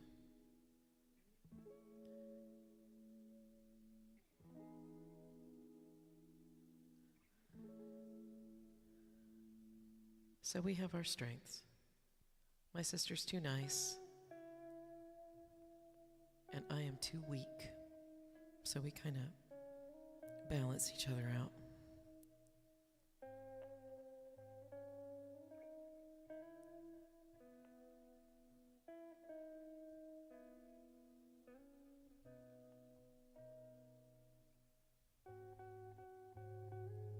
There we go.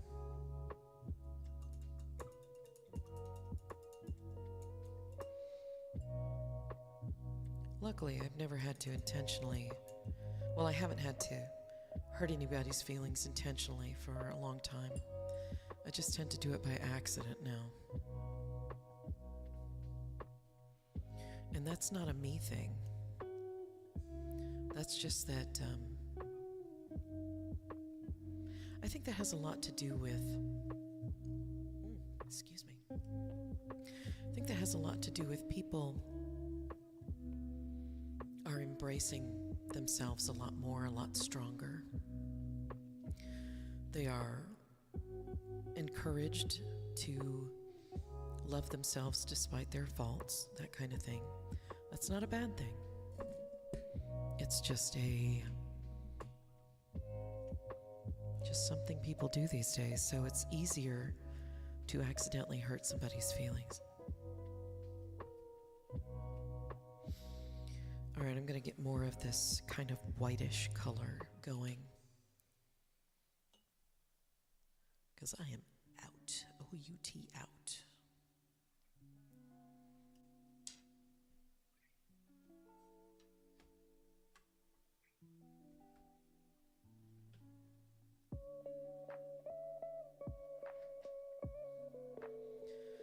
I had a paper towel and it ran away.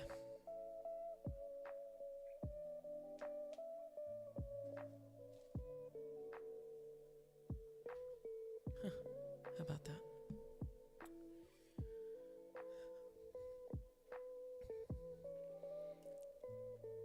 So, in other words, I just got old and now it's just easier to accidentally insult people. As an older person, it's really hard to change some things about the way that you conduct yourself and around other people. Because by the time you get a certain age, it's been ingrained in your cells.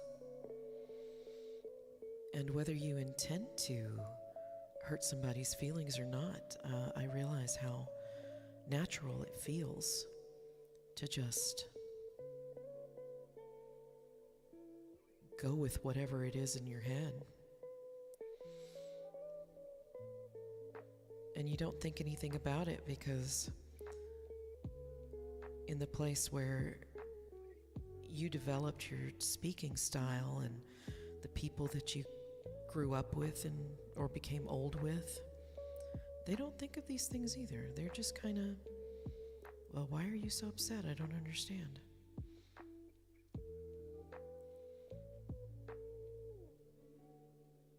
And then people get exasperated from having to explain things to you. And I am very lucky that I am not above listening to young people tell me how things are these days. And I'm completely okay with being corrected. I mean, for a long time, the singular they was a hill I would die on. But then some things got pointed out to me, and I went, oh, okay, you know what? I think I'm wrong on that one. And now the hardest part of the singular they is actually just remembering to use it.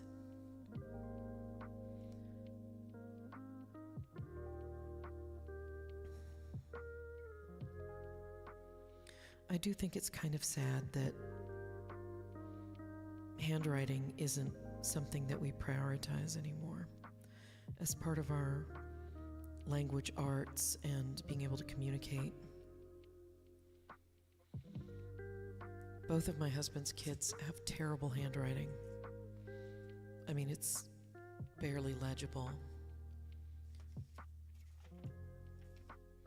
And I hear about people, coming into certain industries and not being able to read handwriting.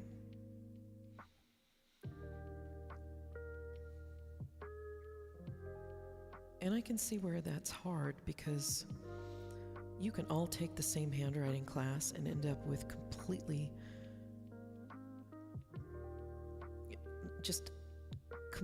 different styles of handwriting from different people.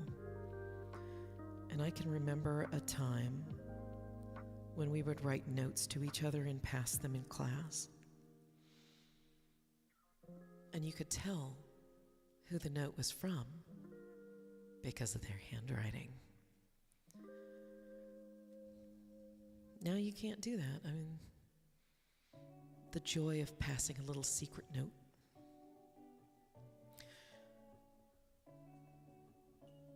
I don't know. Now that you have a cell phone, you can just text each other in class unless you've had your phone confiscated.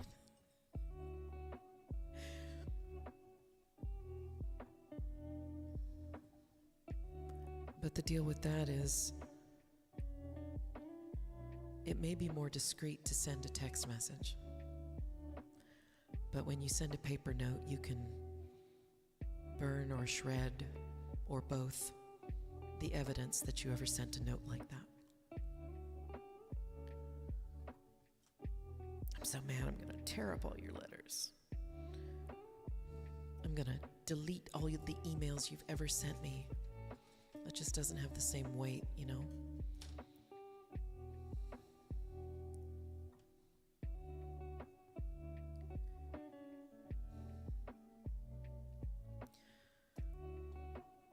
But hurt feelings are going to happen no matter what,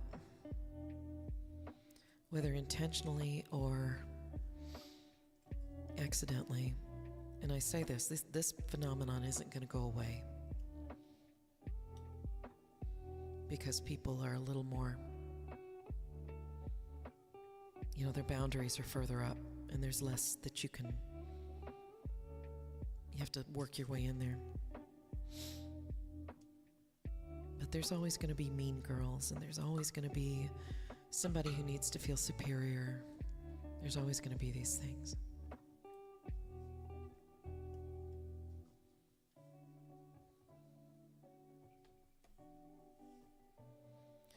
And I'm not gonna pretend like that sort of stuff never happened when I was a kid. But when I was a kid,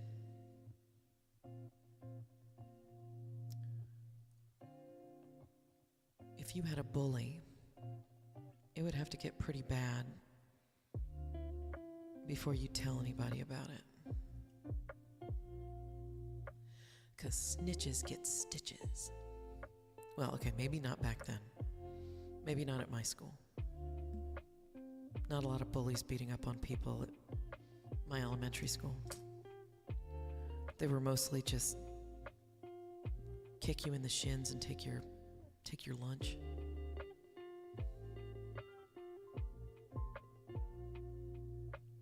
I was having a conversation earlier this week about language itself and whether texting and emojis and different things are the destruction of the language or the evolution of the language.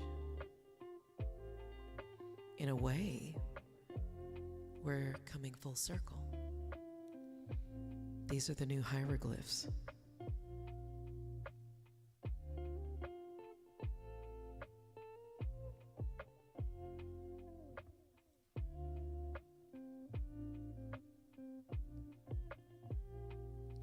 So take that as you will. The only problem with using hieroglyphs to communicate with other people is that I'm sure that you've encountered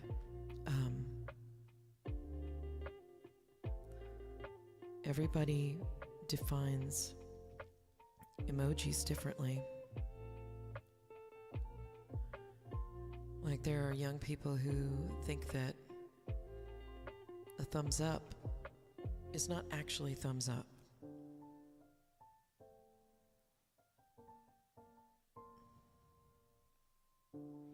But there's always going to be people who misunderstand each other. They would rather get insulted than try and see things in context. It happens to everyone, you know. I think it's an evolution. I truly do.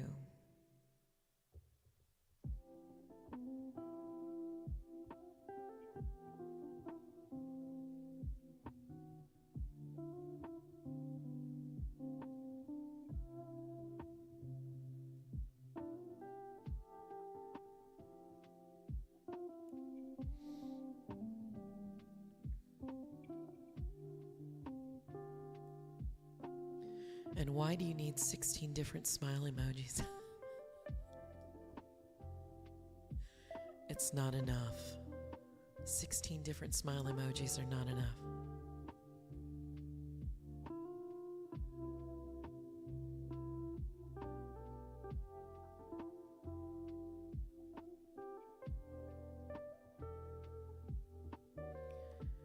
They're not enough, DBT.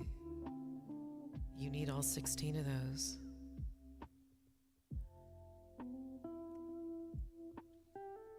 And you know what's crazier is that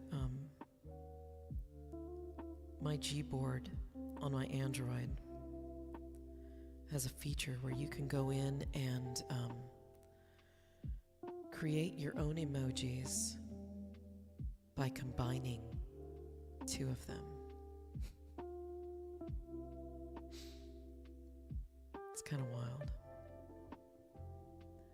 Until they updated the interface, a friend of mine and I would just go back and forth with these different emojis that we'd discover in our keyboard. Oh, if I combine these two, look at what this does. This is so cool.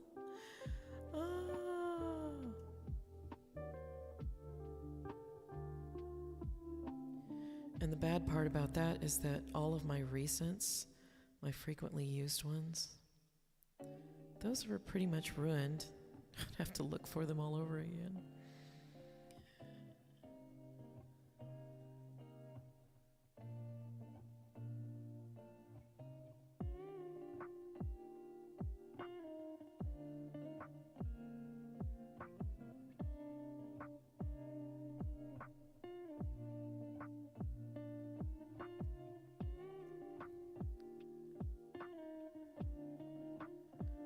Looks like I'm going to have to take out the black.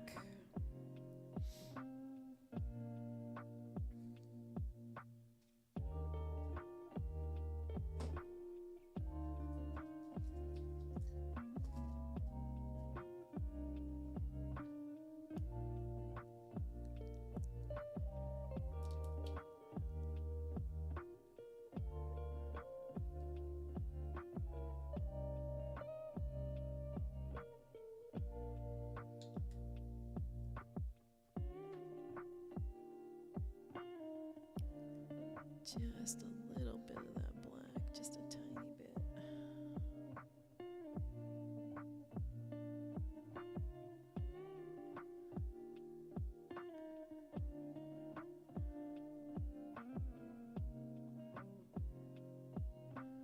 You need 16 different kinds of emoji because you have different things you want to relay. And I've had to use several of them. I have my favorite emojis right now are the eye roll and the lopsided frowny face.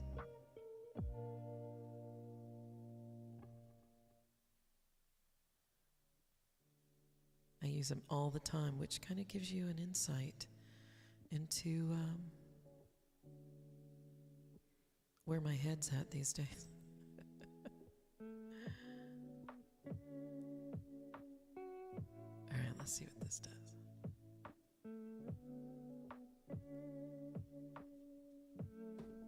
I'm trying to get the glare off of this so you can actually see what I'm doing.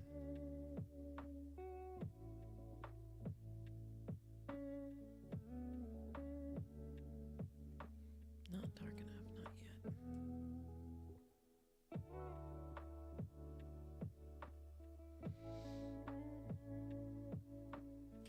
I just need the tiniest bit of black here. I don't want to go overboard with this.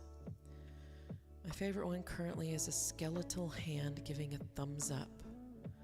I have no idea where my phone found it, but I like it.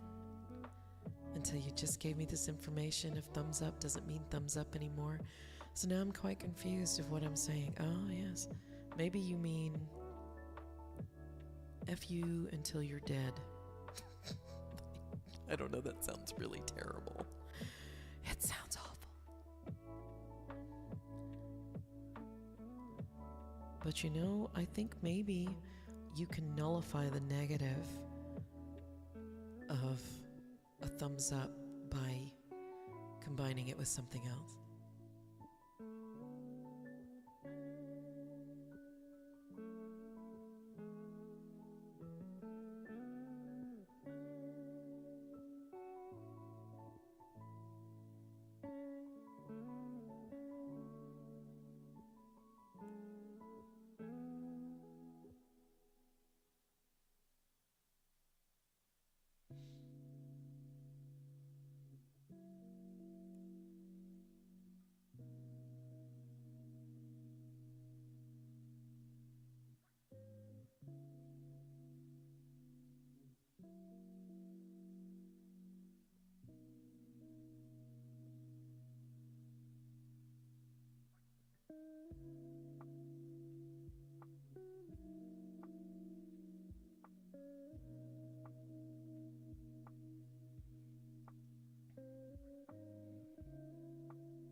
See, the Gboard emoji kitchen is, I discovered recently that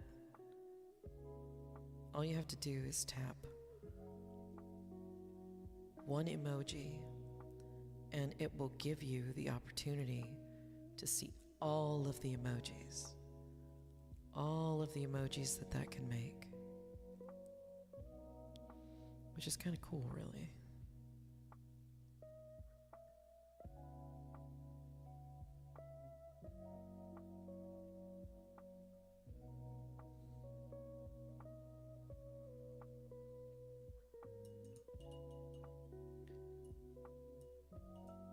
Like, if you combine a raccoon with a waste paper basket, you get a little emoji of a raccoon in a trash can, and he's got tons of garbage on him, like a banana peel on his head, and he's kind of eating an apple or whatever that he found in there.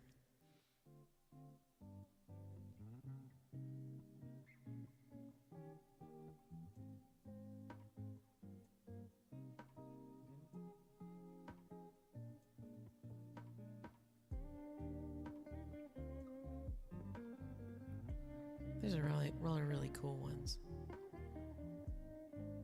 I once sent my husband like 15 different flamingo emojis from my emoji kitchen feature.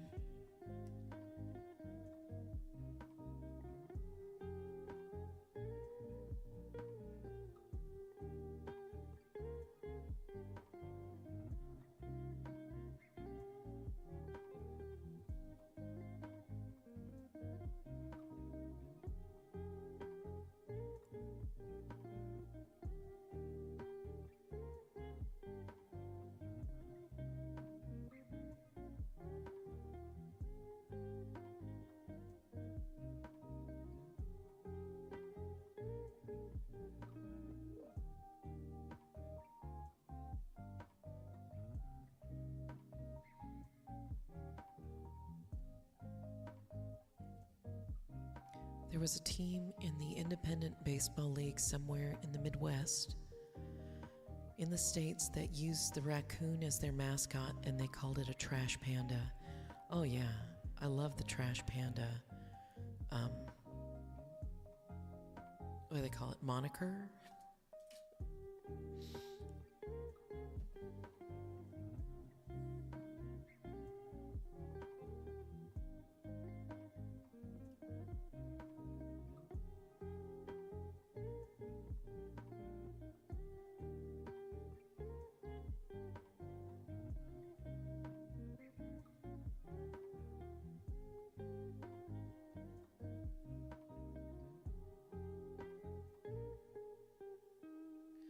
Oh, that reminds me. So the other night, we usually, because Freddie isn't around anymore, and Bo can't go outside by himself unless, he can be supervised. We leave the sliding glass door open with the screen closed. That way, Bo can do what he needs to. Listen to the birds and the squirrels and the rabbits.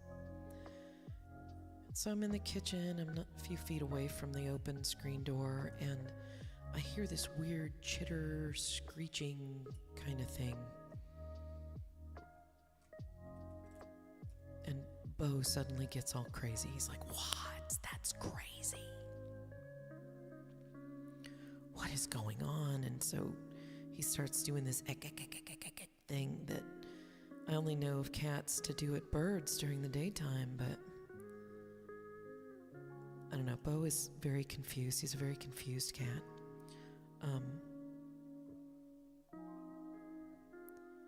But I go out there. I'm like, "Bo, what are you freaking out about, dude?" And there at the edge of our deck was a raccoon.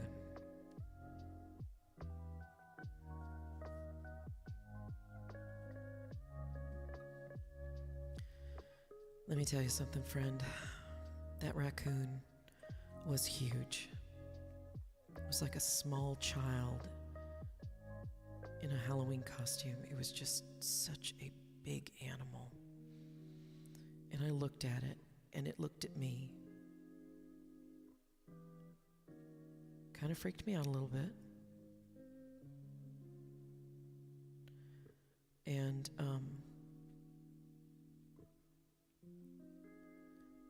I told it to shoo. I'm like, "Get out of here. Go, shoo." And, he kind of did. He kind of did. Moved to the edge of the far edge of my deck, and he's just sitting there staring at me like, "I don't know what to make of you." I tried to film, but I was too freaked out because I would have gone out on my deck, but Bo was not having any of this. He just wanted, his tail was all fuzzy, and he was trying really hard to get out of he was just trying so hard, man. So I couldn't open the screen. All I could do yell at the raccoon to go. And he's just sitting there staring at me. It's 11 o'clock at night. Everybody else is in bed but me. I got a raccoon that is just staring at me like maybe he's going to challenge me. I can't get him to leave. So what do? Friends, I barked at that freaking raccoon. I don't have a little dog to bark through the screen, so I had to do it myself. So I barked at that damn raccoon. And he ran faster than I've ever seen an animal run. It's like I blinked and he wasn't there anymore. So kids, next time you find a raccoon in your yard, just bark at it.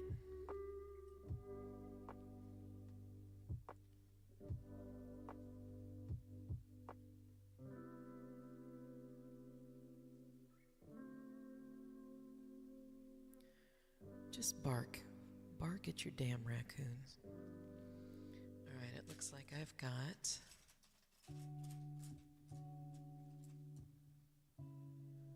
an incident here where I need to take some paint off.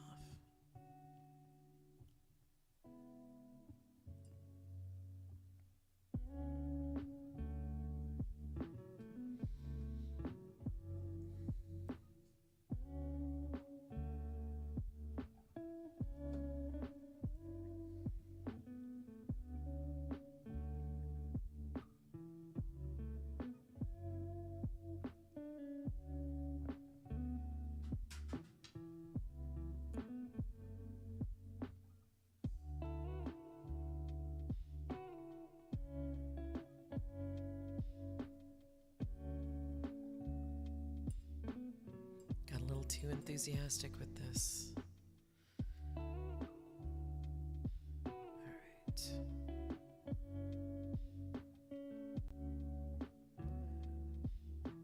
So that was my adventure the other day with a raccoon. Little adventure nobody asked for. That's okay though. I'm here to tell stories.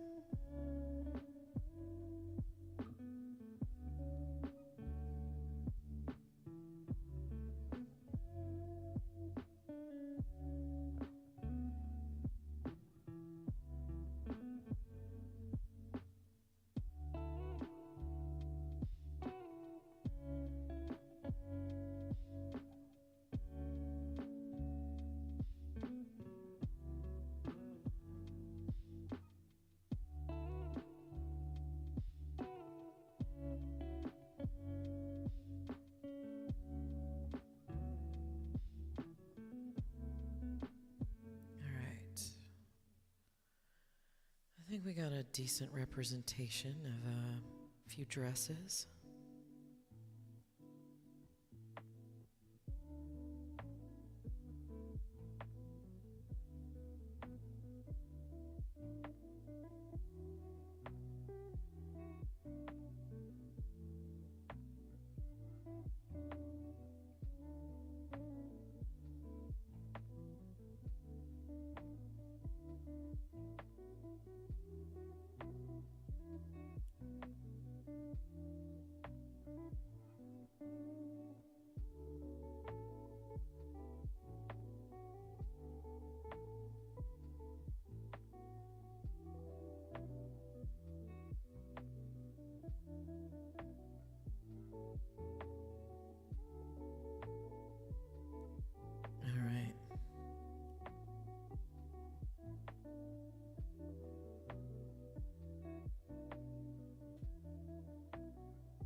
Speaking of independent baseball, the one that makes the wife laugh is the pickle from the Portland Pickles. Which Portland? Is it Portland, Maine? Or Portland, Oregon? I may need to look that up.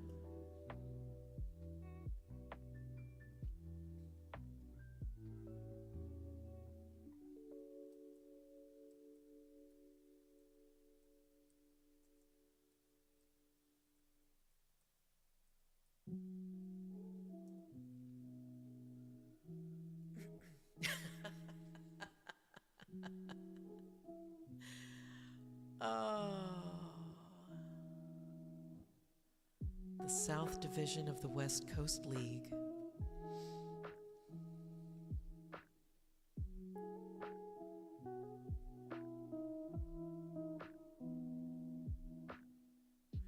That mascot's hilarious. It's like a bumpy green potato.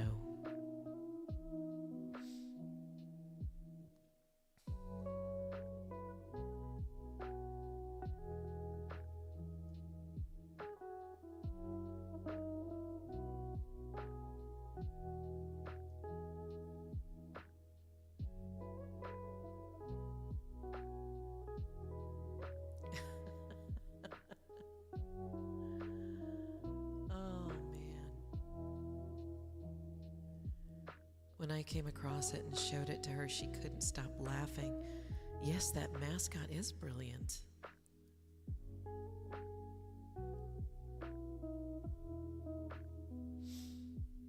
That is brilliant.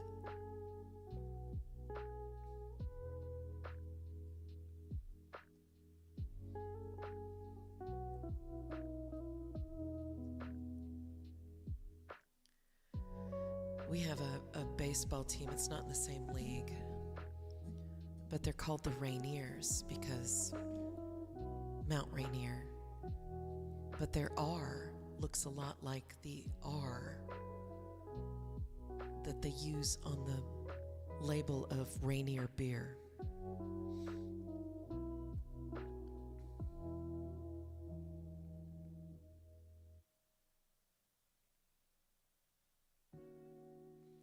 It's the AAA affiliate of the Seattle Mariners. Minor League Baseball.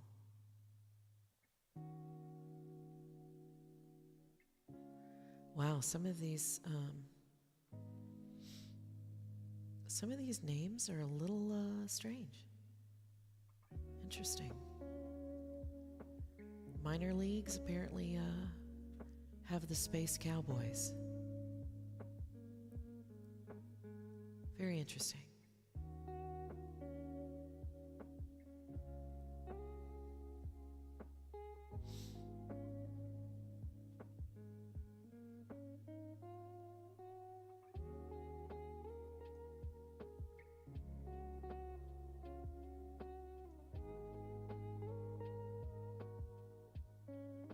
Wow, I learned a lot about baseball today.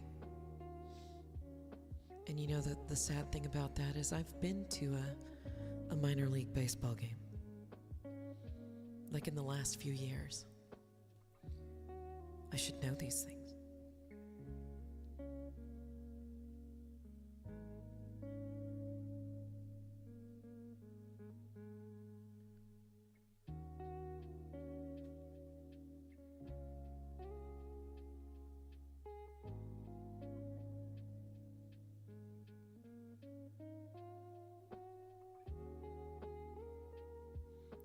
Let's get a little darker with this.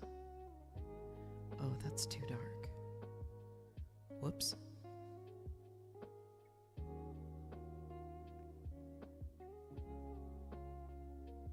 Well, maybe I need it to be too dark.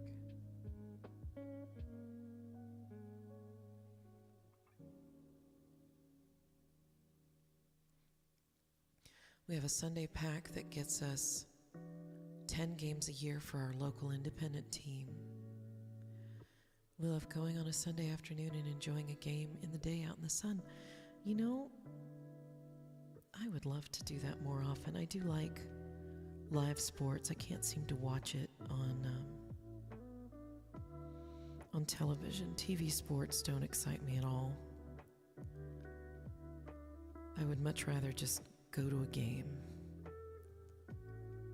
But the Major League stuff is a bit too expensive.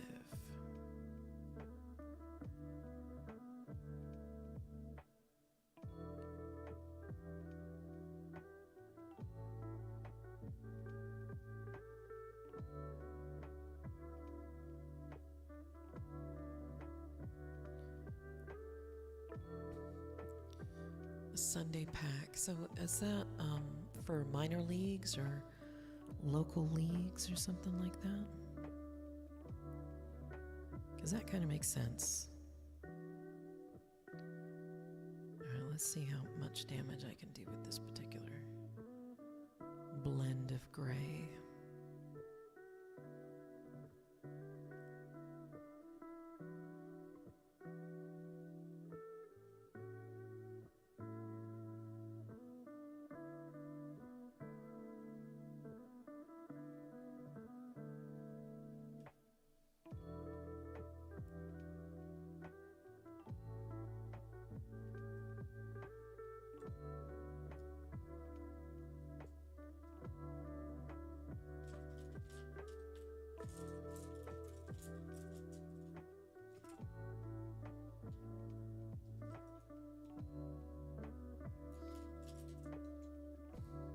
The Mariners really do have a nice ballpark. Oh, they do. But the Raiders, the Rainiers, they have their own ballpark. You have to go all the way down there to witness it. There we go.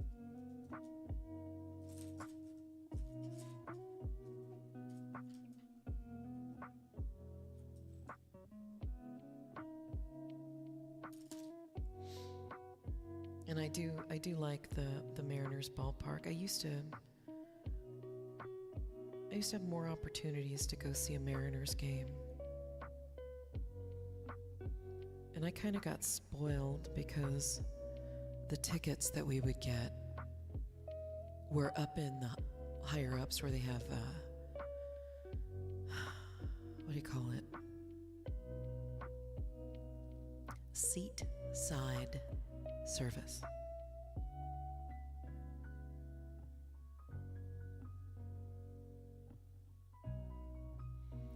Which meant that the seats were a little wider and a lot more comfortable.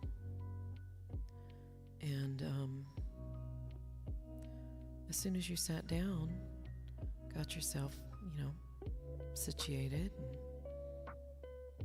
and then someone would come out to your seat and say, "Hey, what can I get you?" And you would say, "Well, I heard about this at this place." They're like, "Sure thing." They tap it into their little device or whatever. And this is like probably in the mid-aughts, I guess. State-of-the-art stuff at the time. But they would do that, and then somebody else would bring out your order. They just bring it out to you. No leaving your seat and standing in line, missing parts of the game.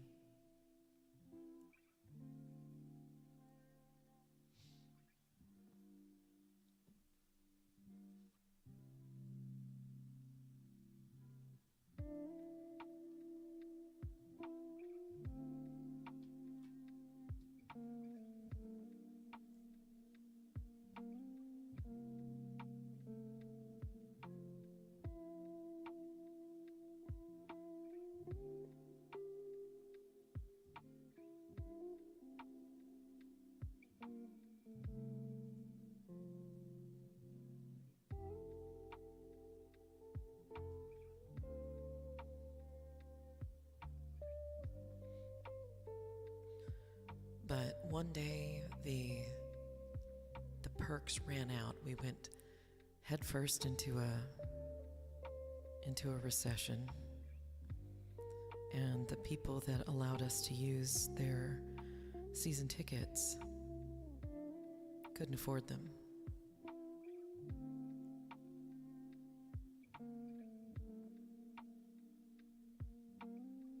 No more perks.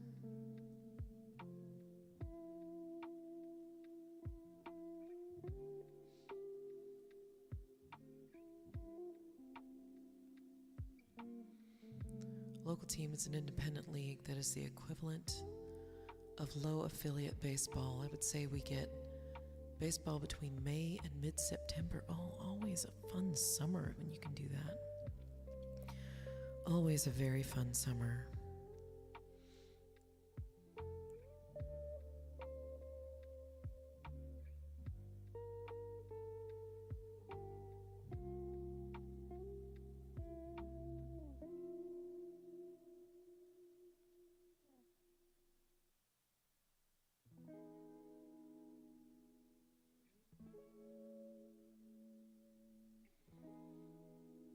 This to be less viscous.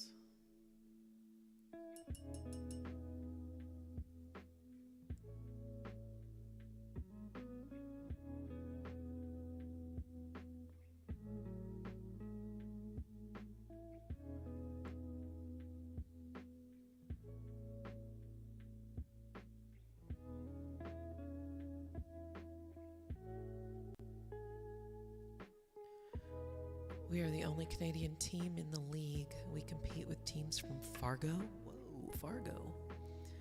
Sioux City, Sioux Falls, a handful of teams from Chicagoland. That's pretty interesting. I love learning new things.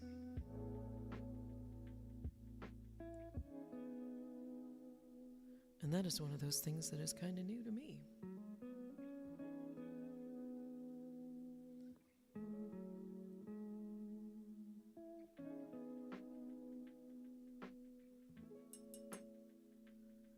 Now, I know my husband would really like to see more,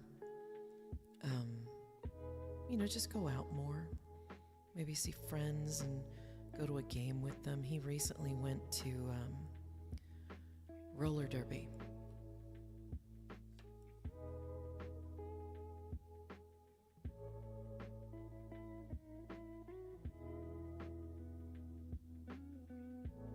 And I love me some roller derby, man. It is sports theater at its best.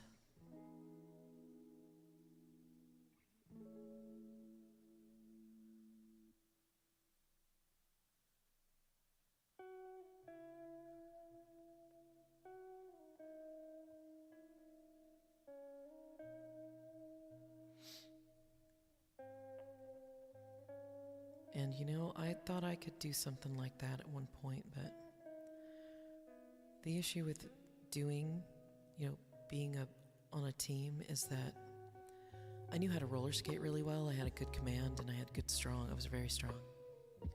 But you have to have insurance or they won't let you on the team.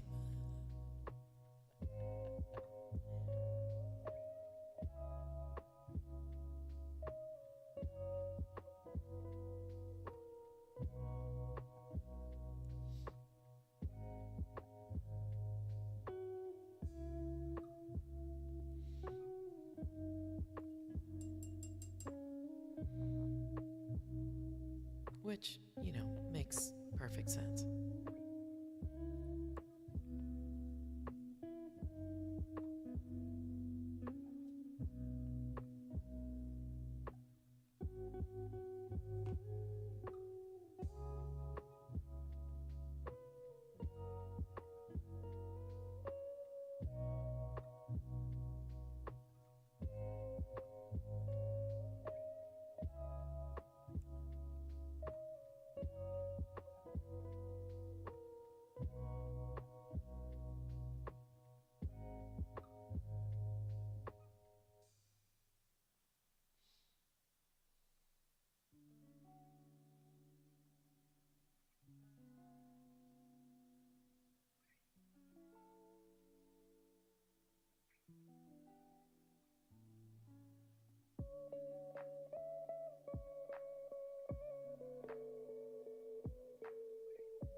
Forgive me for all my focus. I'm at a part I didn't know I enjoyed.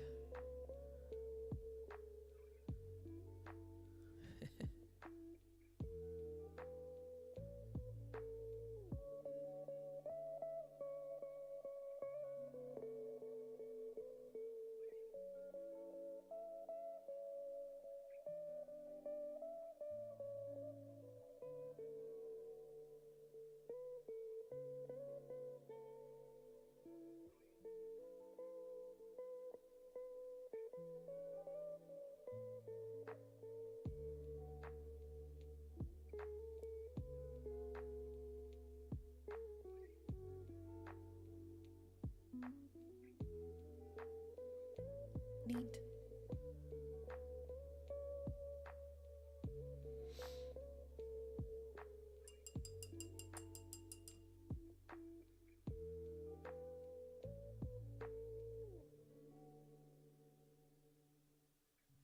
All right.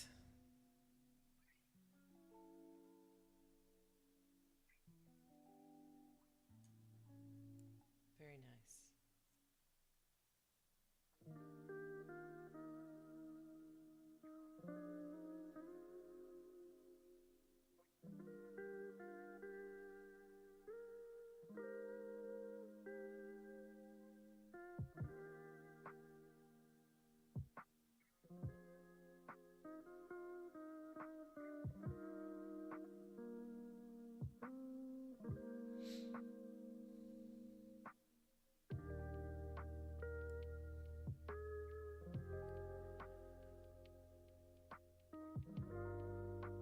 Well, it's been a while.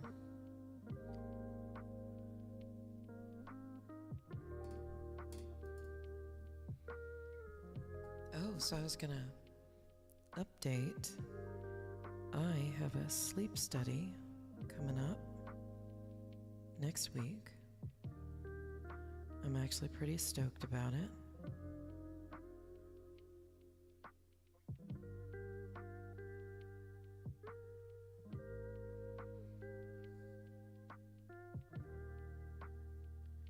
I'm not really stoked about getting a CPAP. But everyone I know who has a CPAP, they're like, Wynne, you've got to. It's going to change your life. And I'm like, oh, I don't know. My apologies, had audio trouble for a few minutes. If you were saying anything specific to me, I missed it. Otherwise, I think the last thing I heard was you were, yeah, we went to he went to the roller derby game. I took advantage of the time in my house alone. I know that sounds terrible. But when you don't get a lot of time by yourself, every freaking opportunity, man.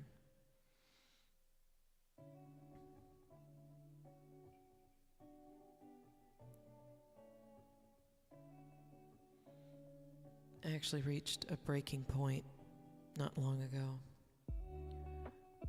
And I said, we need to make sure I get time by myself.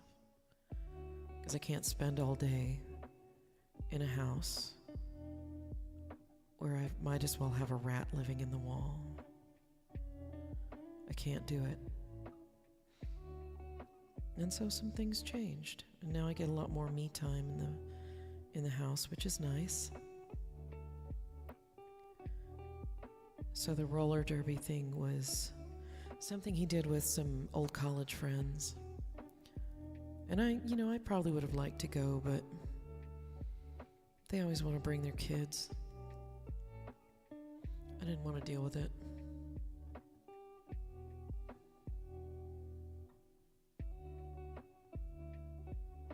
And I don't care if your kids are adults or teenagers or little. If I'm going to go hang out with my college friends, I don't want to deal with their kids. And that's terrible, but I think they already know how I feel.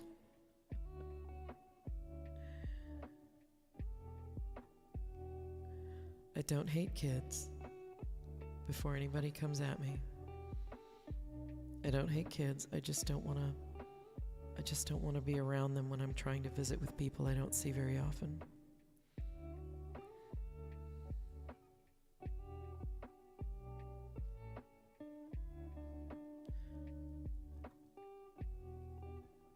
The wife is always lobbying for me to get out of the house and go to this place, that place, the other.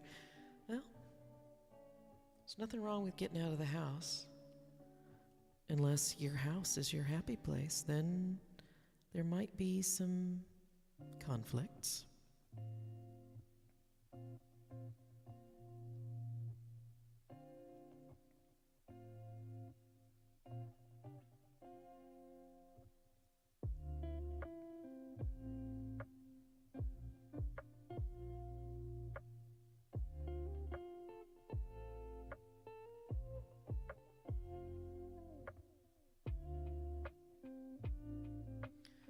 I mean, I like to leave the house, but it's kind of expensive these days, so I try really hard to find something that doesn't cost anything to enjoy.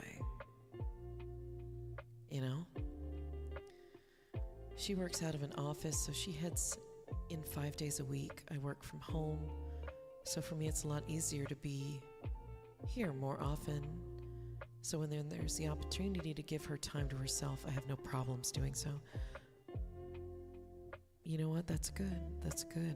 That's very good of you. I think that my enthusiasm for leaving the house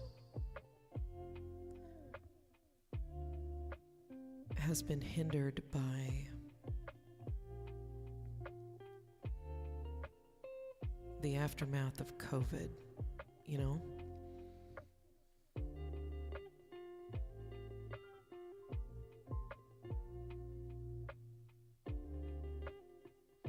COVID ruined a lot of stuff for me.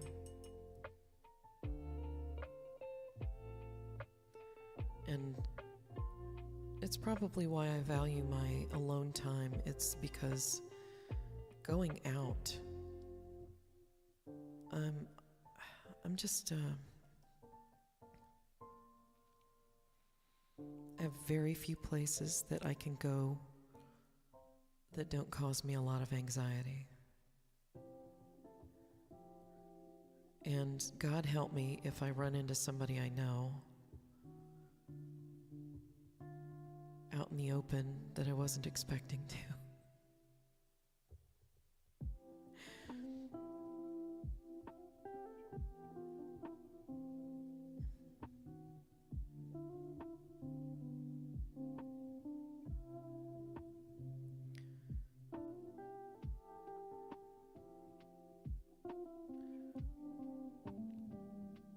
But yeah, there's a lot of anxiety around leaving the house, so I don't do it very often. Sometimes I get stir crazy, you know, need to get out of the house for my own sanity, but given the choice, most of the time I'll pick staying at home. And I think before COVID, I was also going into an office 5 days a week. But my husband was also going out on site because he's an electrician.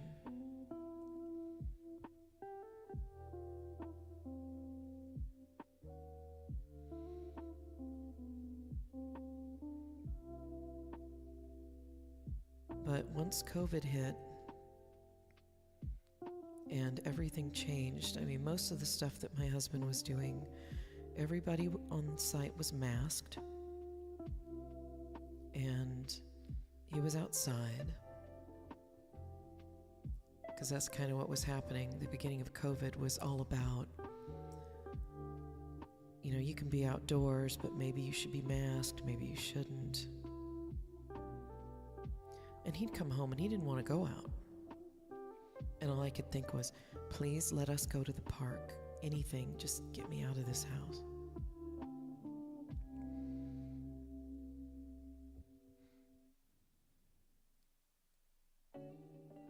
Doesn't quite happen that way these days.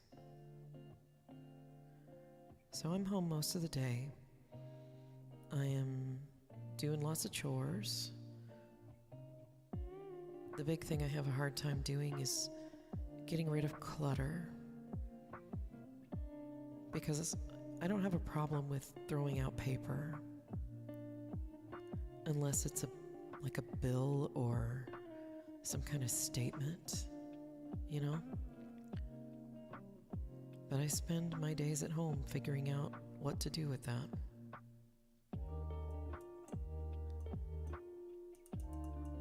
Even going to my family's house, like my in-laws are awesome. I've been blessed. Both times I've been married, my in-laws have been amazing.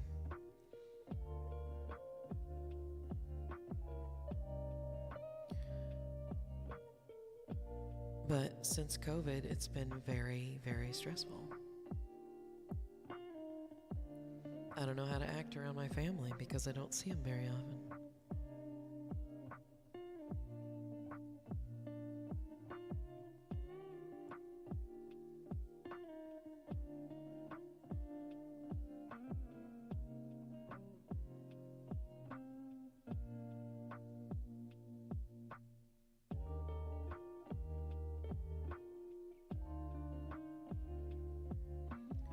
But I go because I love them and I want to see them, and there's always a lot of really great food. Last time I saw everybody, it was Easter, and it had been a few weeks since Freddie died, and but everybody wanted to talk to me about, oh, I bet that was terrible, and I'm so sorry, because they're dog people, and they're being supportive and thoughtful, but man, by that time, I just wanted to get forward. I wanted to move forward. There's still a lot of things of Fred's that I haven't passed along. Like, her crate is still here. I kind of wanted it to go to a specific place, like some place that does specifically fostering, fostering for old dogs, special needs dogs, things like that.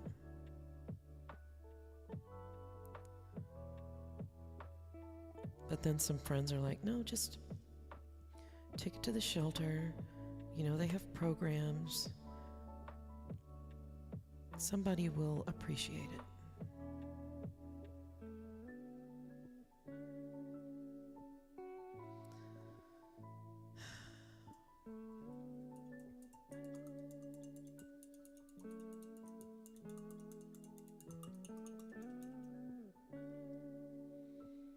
So that's probably what I'll do. I'll call them and make sure that they're taking crates.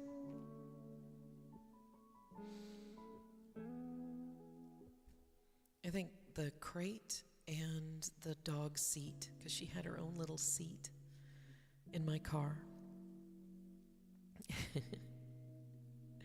I'm going to have a real hard time figuring out what to do with that. Okay, so what do I have here?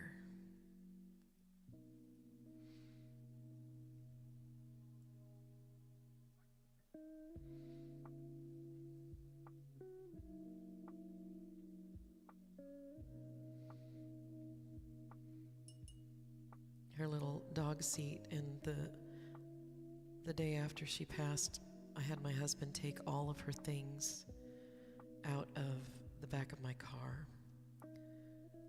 because the car that I drive right now, I picked it specifically because it had all the things that I wanted, plus a back seat that Fred could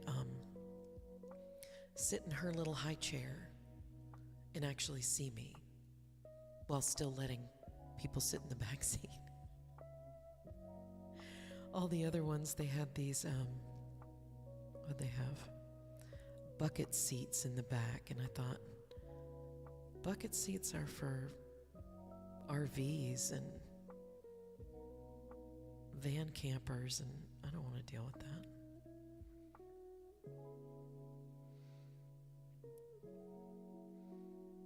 So I got the special seat, and it was just me and Fred, and I had a little mirror on my dashboard because my rear view mirror would not look at her without compromising my vision. It's just kind of crazy. And I need to figure out what to do with that little seat.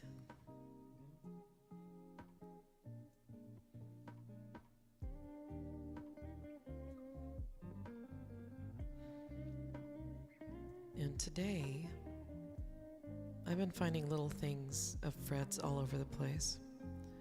And one of the things I found today was a pack of doggy shower caps.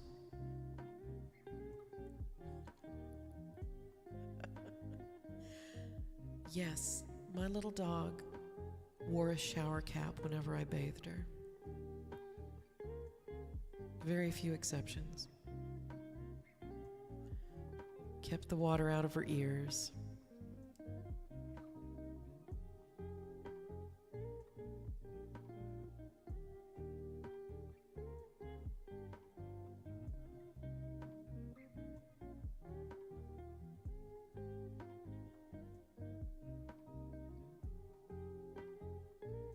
So I'm not entirely sure what to do with those. I mean, somebody will probably take them. They're buy nothing groups are ferocious. But for a while there, it's like everybody's dog died at the same time. And so the buy nothing groups were just full of dog things. And I kept wanting to comment on those posts. I'm so sorry for your loss.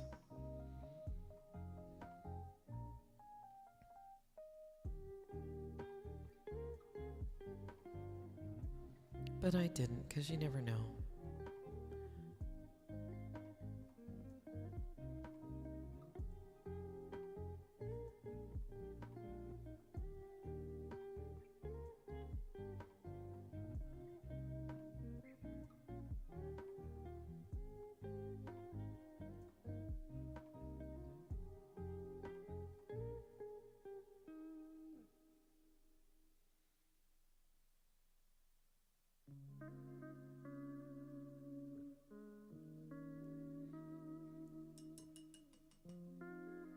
I do miss my little dog, though.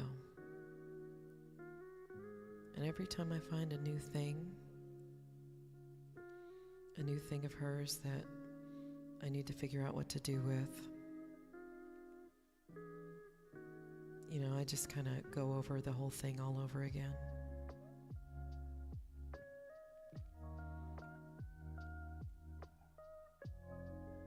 It's a process, you know.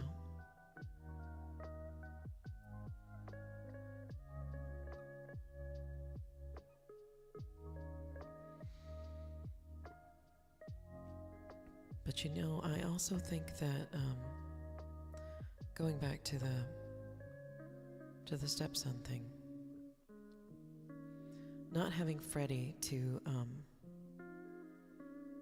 you know, keep me company and validate my existence,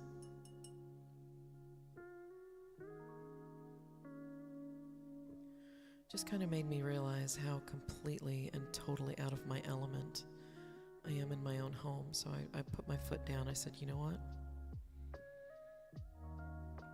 We need to do something about this guy. I need you to figure it out. I need him to launch, and I need him to do it yesterday. Because now that I don't have my dog, all I'm thinking about is this weird guy that's hanging out in my house. The guy who doesn't do anything unless I ask him. And I got a secret for you, okay? So DBT, you're going to have to tell me how long you've been married. I think it's been like more than 20 years, would you say?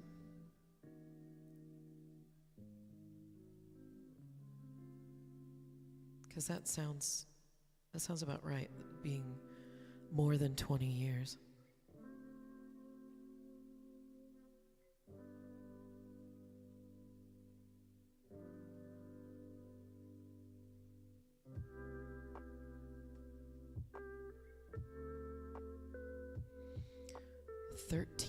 As of the 27th of April. Oh, okay. It's still a lot longer than some people's marriages last. I think we're going on, this year will be 9 married and about 12 or 13 just together. So yeah, you and I are similar places.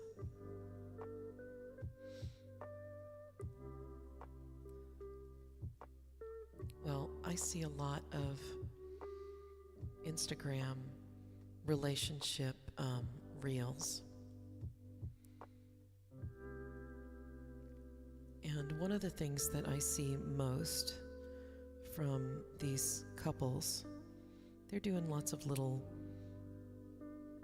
why can't he figure out what to do around the house? Why do I always have to tell him? Why does he think all this, all that? And the truth of the matter is, if you want to do equal work, you have to sit down, you have to set your expectations. But my husband and my stepson always do this. They always say, well, if you want us to do something, make a list. You've probably heard this little thing that people say about, I shouldn't have to make a list for you. And you know what? It's true. And I'll tell you why. It's because when a wife says, hey, I need you to do more stuff around here, she's not really asking you to do stuff. She's asking you to give her less stuff to have to pay attention to.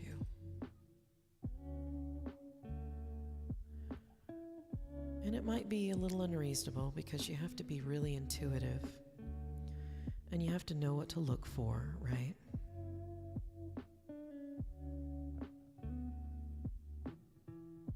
So maybe doing a little more stuff around here isn't quite the request that should be made.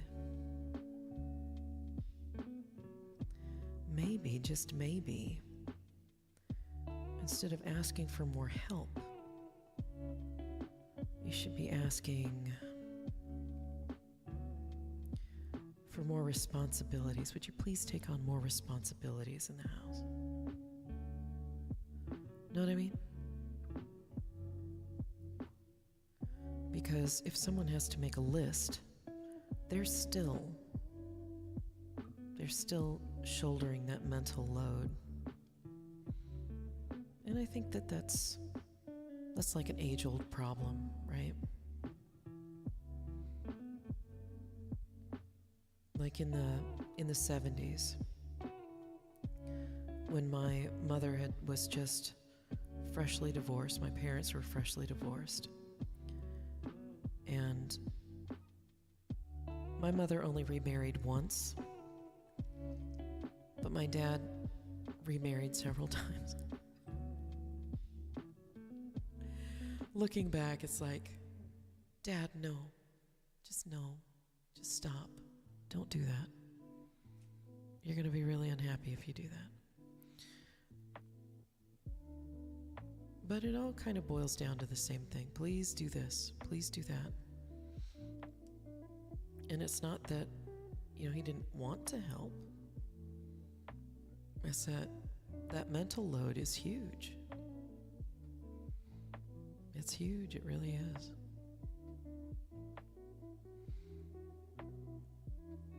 And I don't know why it's like that.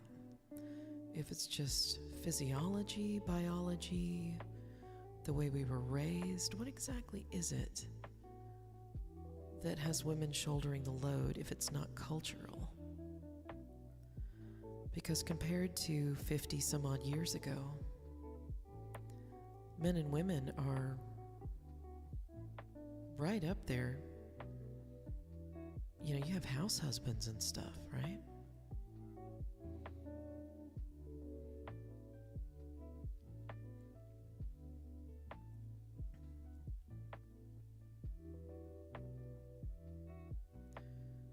But still, there are miscommunications.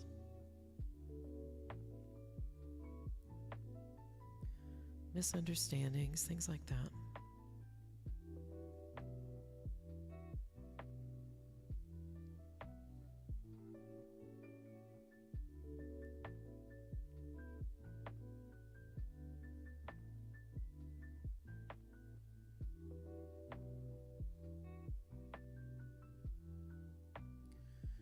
I'm the one who bears the load of taking care of stuff around the house, and there's always more she could be doing when she gets in, but I also respect the fact that she's tired. Oh, yeah. I do my best to save a lot of my requests for the weekend when I know my husband will be home. But at the same time, I have things that need to get done during the week, like, hey, hun, it's your turn to do the cat box.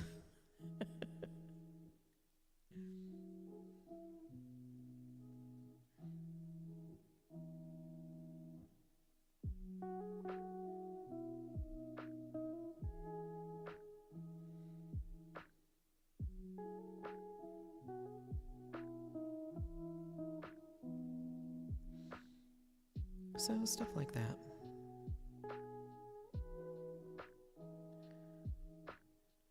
Because the last thing I want to do is just,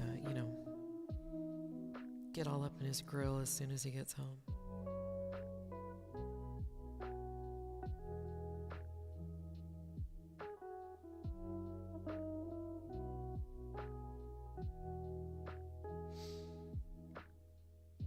But he still has to help. I mean, you live here, you work here, right? But timing is everything.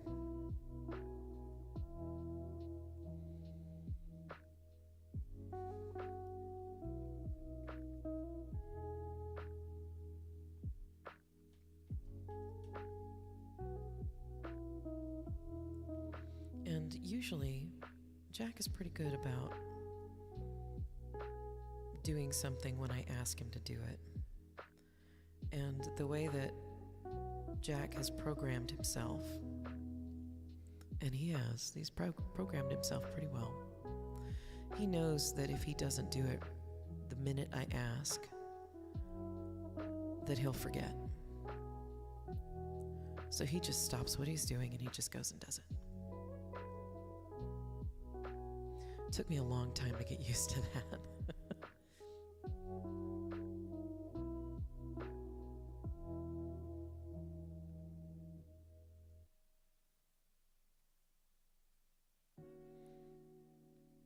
But now, if I need him to do something, and I need him to do it at a future time, I just don't ask him until it's time. And the cool thing is, he'll do it even if I ask him by text. He'll just do it. Write me back, it's done.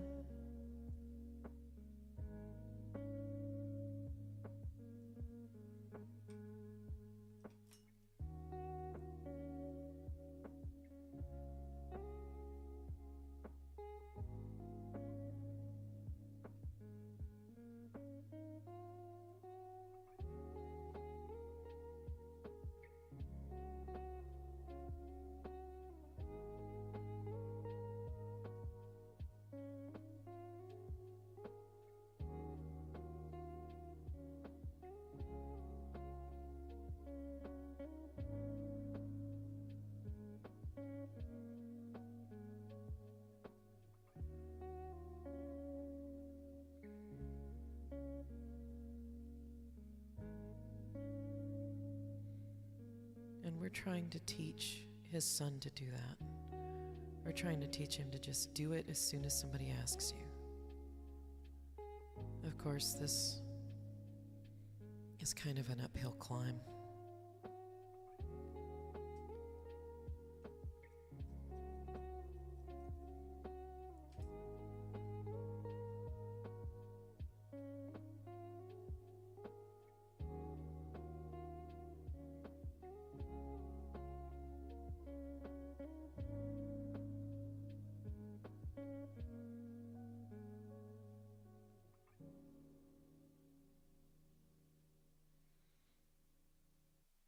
Okay, this is looking pretty nice.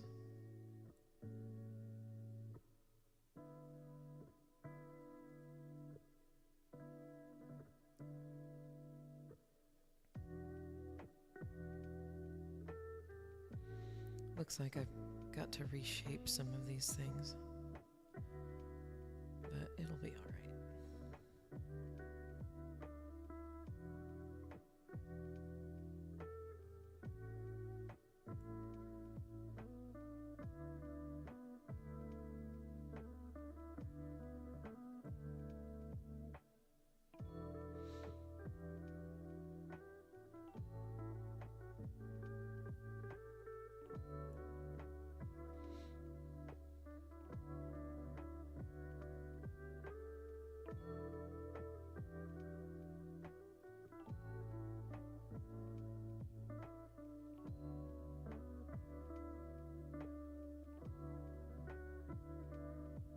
I'm kind of digging this whole painting in acrylic. I think it's, just got to get used to the medium and figure out how to make things work for you. I have Copic markers and I have paint markers.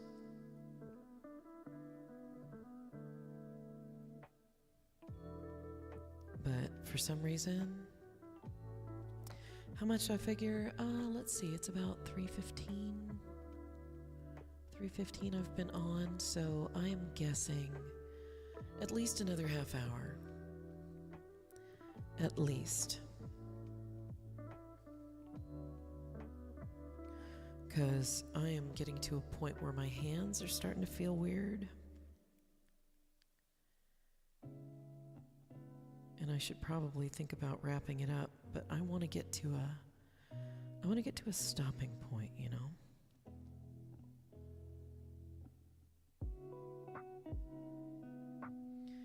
I know it's late for you out there,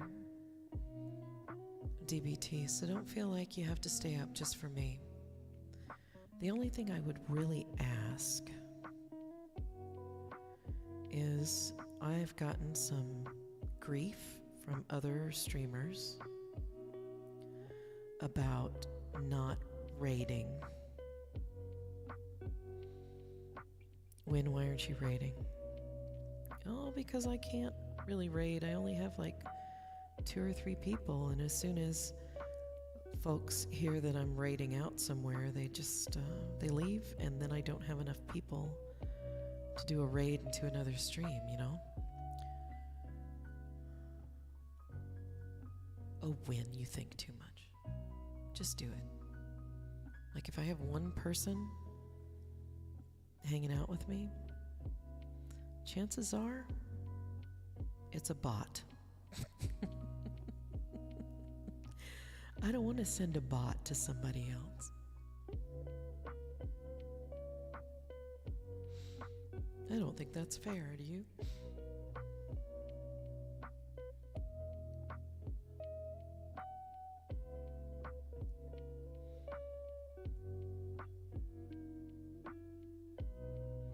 Hello, goodbye, that kind of thing. And every time I raid, I try to say, oh, please, please, please stay with me just a little while longer, because I really don't want to send nobody over. And one thing I learned recently is that there's a number of people out there that have a minimum for what they'll accept for raids. There are many theories on rating. There are pros and cons. I wouldn't worry too much about it. Usually having a handful to 10 people is worth rating, like you just mentioned. Anything less where it's 1 or 2 people, the person might not even notice. It doesn't do anything for their numbers, yeah. Pretty much rating at this point is all about learning who's out there, you know?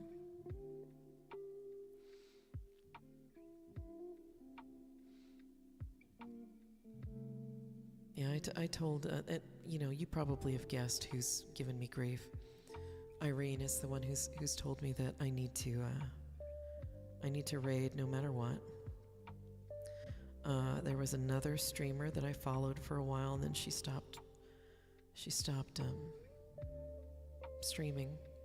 She might come back to it, but I think she's taken a social media break. But that one also said, you always need to raid, always raid. It doesn't matter how many. You just need to do it. I'm like, I don't know if I can. I'm not going to subject the one person who has stayed until the end of my stream. Because, I always feel obligated to hang out. Even though I'm tired, even though I need something to eat. I just always want to stay there for half an hour just so they don't feel bad. I know it's Irene that's bugging you about raiding, but she's an aggressive person. Well, maybe not aggressive, maybe just assertive. She's ambitious.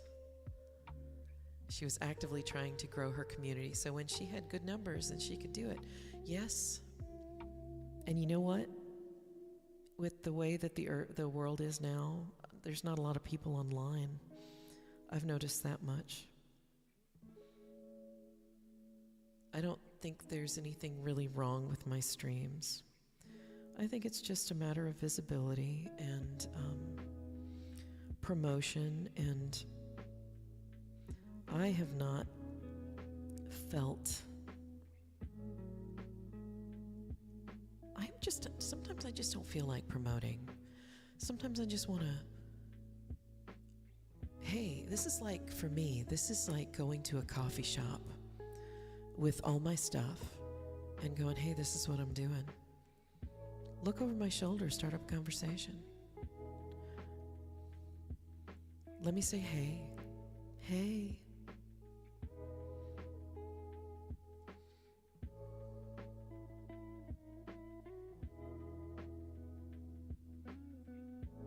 So this is kind of coffee shop-like. And it gives me an opportunity to share this stuff, and if someone wants to hang out and say hey and maybe ask me some questions about making art, or hey, where are you, what's Seattle like, I am totally down for that. I love having company. And if it entertains somebody, that's even better. But I don't see it as, I'm probably never, or it'll be a really long time before this particular part of my life becomes really, really profitable,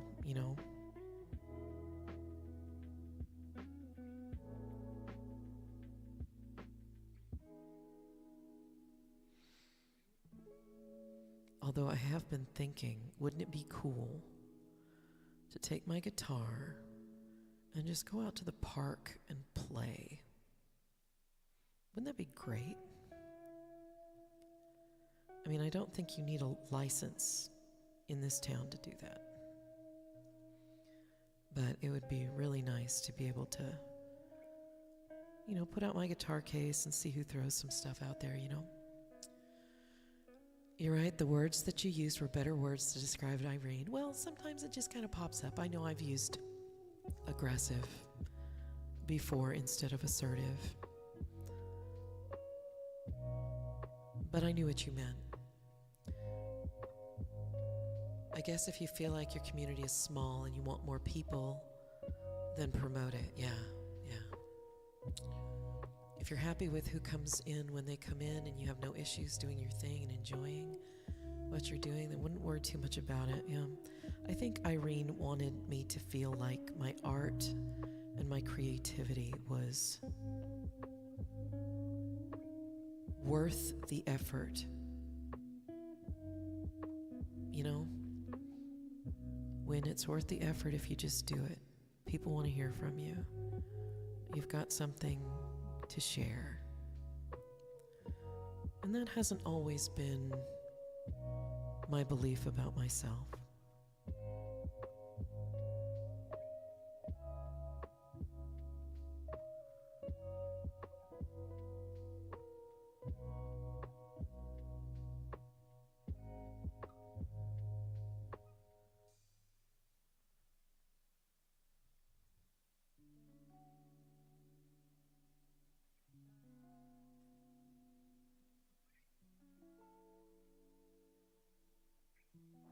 But Irene has been one of my biggest cheerleaders, and for that I am grateful.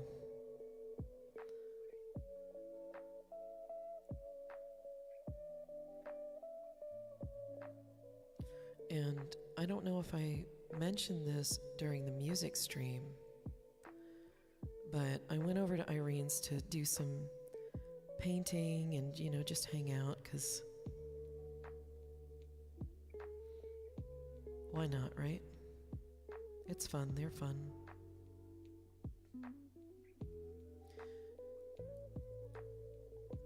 And we did a couple of improv songs. We did like 3 of them, and we only recorded 2 because she forgot to turn her recorder on. When I straightened my numbers, my numbers were never high, my followers were never large, it was mostly friends, the occasional mod coming in and hanging out, didn't mind, but me being the center of attention wasn't for me. And I really didn't have a hook that worked all that well for people to be interested. I've also found for myself I'm much better as a secondary helper. And you know what? I get that. I get that. I mean, when I was 13, I desperately wanted to be a rock star. I mean, I was all about, give me an electric guitar for my 13th birthday and I'll just take it from here.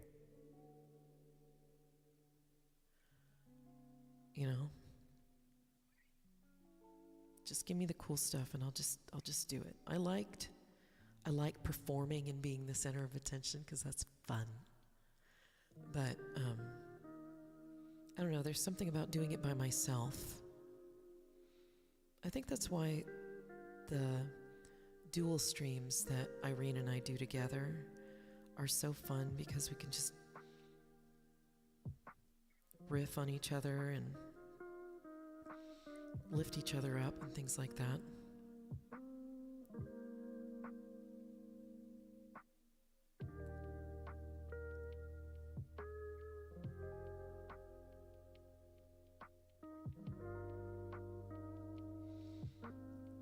When you were streaming, when it doesn't make sense, I know it's another word. I'm like, oh, which word is that? But I picked it up. I kind of got the idea. Context.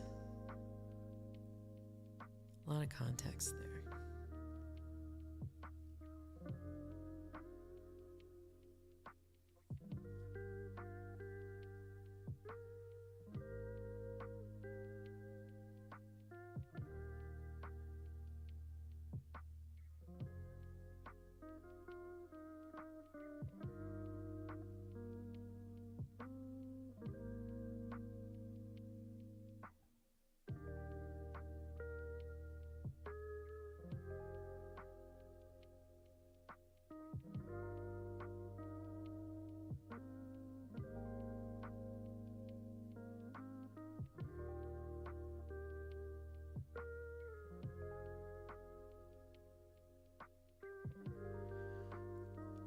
I'm also not terribly computer savvy for what you need to do to be able to stream.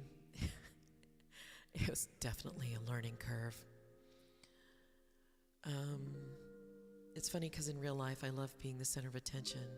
Yeah, like being at a party or at a dinner with friends, or yeah, I always love doing that. I'm always cracking jokes.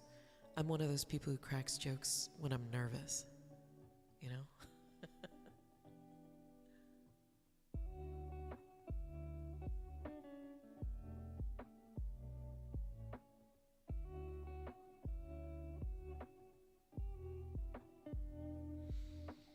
So I get that, yeah. But you know, I also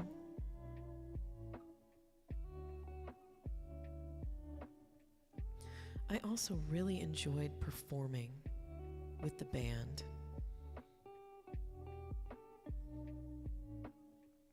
I had a really good band. Because, you know, they were like brothers, to me at least.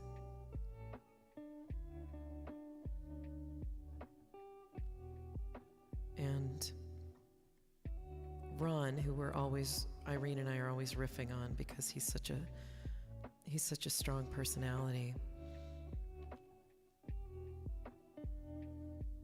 He and I were probably together for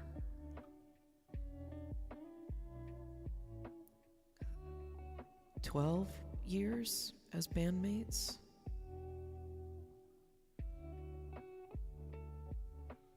And then the other drummer, because I had two drummers during the course of the band thing. And the one that replaced my first drummer was with me the longest.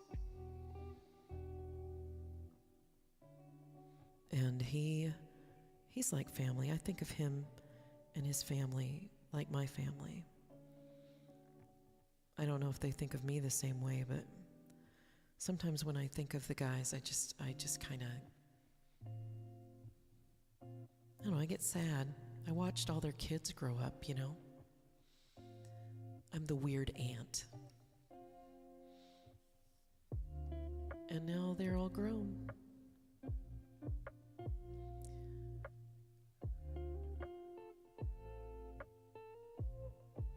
Oh, I got an ad coming up.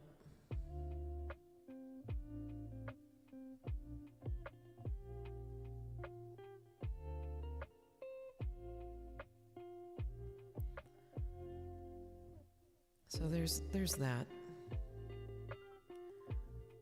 I really miss my brothers, my bandmates. And you know, I got an email from my bassist. Brother bassist, I might as well call him. Brother bassist contacted me. He said, "Hey, there's an open mic, and I think you'd have a lot of fun. You should come do this with us." Like, okay.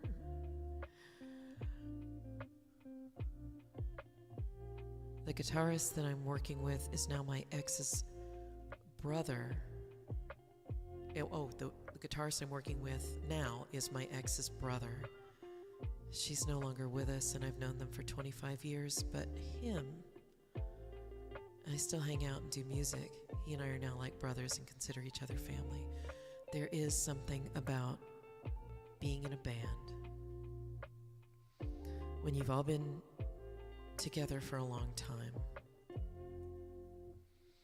that and you're creating stuff, you're building stuff together, and it's amazing. And that's probably why I think of these guys as my family.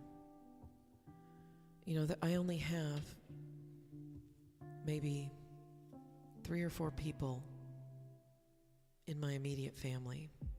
My extended family, they are way out there. I don't really want to hang out with them. But they are far away from me. It's not like I can go have dinner with them without having to plan a big trip, you know. So when it comes right down to it, The friends that I've made as an adult are chosen family.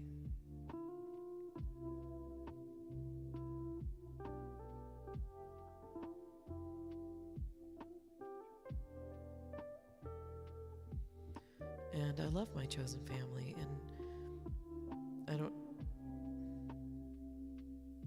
know, it's just one of those things. I try really hard not to let it get to me too much, that I'm not really invited to parties or shows as much.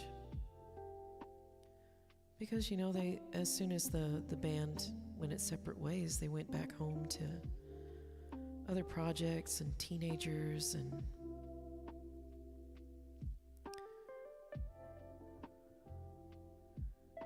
so it's just very different. Life goes on, you know. I was really hoping that things would, you know, get back to the way they were, you know, after, because COVID happened almost immediately after we all split up the band. But I honestly thought we'd be doing more stuff together. Hey, it's COVID, we can be in small spaces together. This is really cool.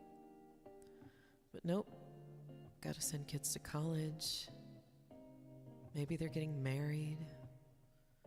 Maybe they're doing a bunch of other things. I really hope I get invited to somebody's wedding, because it would be really cool to see those little kids that grew up and went to go see the world and open their minds. I'd love to be able to see them go on to the next thing, you know.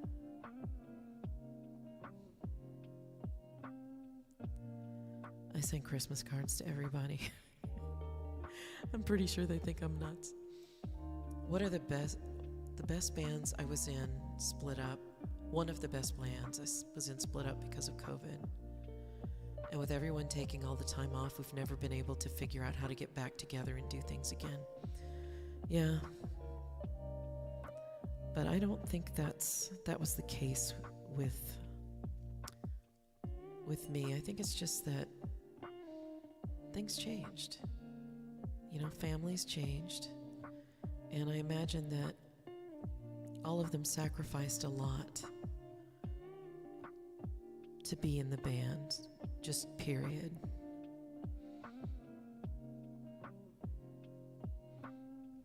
So maybe it was just now I get to spend time with my family instead of worrying about a band, or now I get to try different kinds of music, or now I get to gig more or gig less, that kind of thing.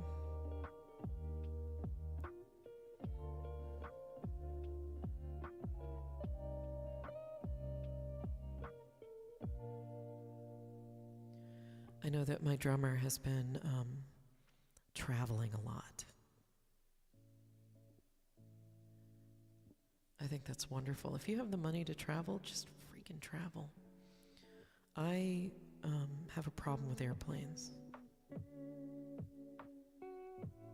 And most of the places that we want to go involve getting on an airplane, which sucks, but it is what it is.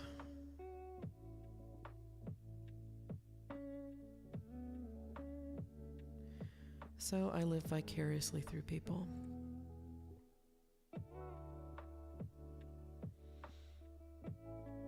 But you know what? I have vowed, for my husband's sake, because I know he wants to travel, I have vowed to try and make it happen in some way. But I gotta tell you, being in an airplane for hours and hours scares the shit out of me.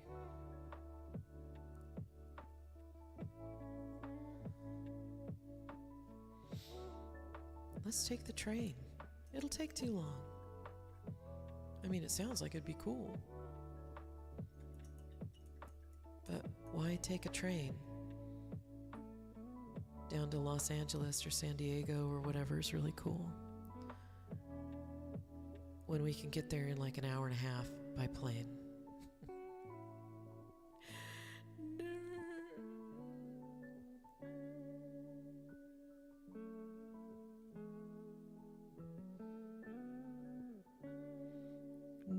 do not want.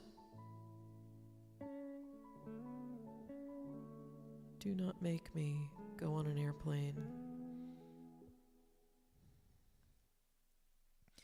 You know, it's kind of weird that I would say that because I spent a lot of time as a kid in airplanes. But, you know, back then I was 4'8" and probably, I don't know, how much do 9-year-olds weigh? The point is that I was not very big, and the concept of being inside a big metal tube for maybe 1 hour at a time, unless I was going to my dad's,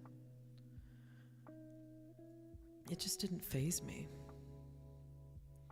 But now, get me on a plane, I had better be high as, because I can't take it. I can't handle being in a tiny little seat for anywhere from 2 to 4 hours. I think 4 hours is the most time it takes for me to get to a family member's house.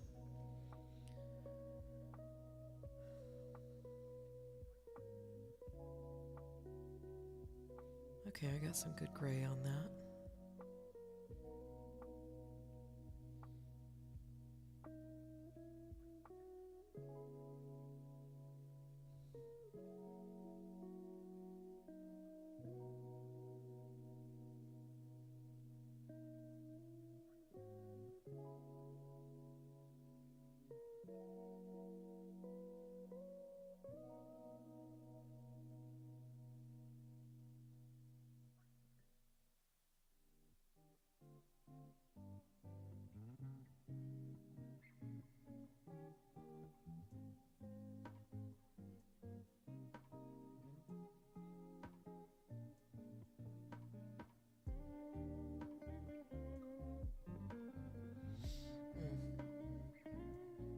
There I went off on a tangent down the rabbit hole. I think I was thinking of how my drummer, both of his kids are now out of the house, and he and his wife have been traveling a lot, and they're always posting. Well, she's always posting. I don't think he ever really gave a damn about social media, but she posts a lot of stuff on her Facebook and on her Instagram, like, look at the view from this place. Look at the view from this place. Look at the food. This is such cool food. This cocktail is really good. And all I can think is, oh man, I wish I drank, because that looks really good.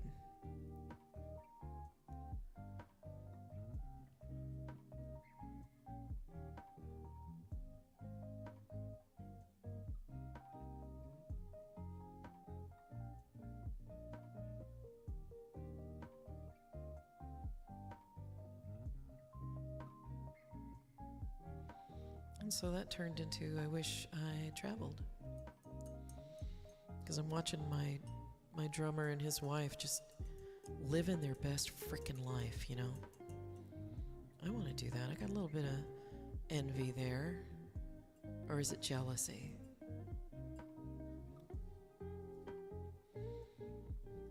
What is the difference between jealousy and envy? I think it might be, one of them is you want something that someone else has and they don't deserve it, but you do.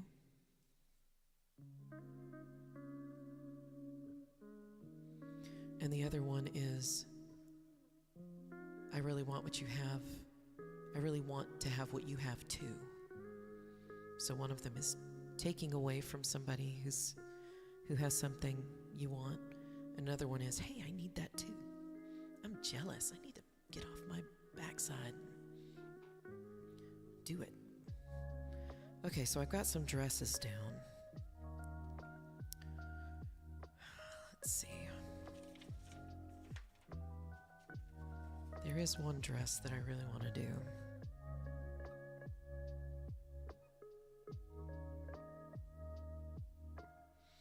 But I have to figure out, is it this one? I think it's this one.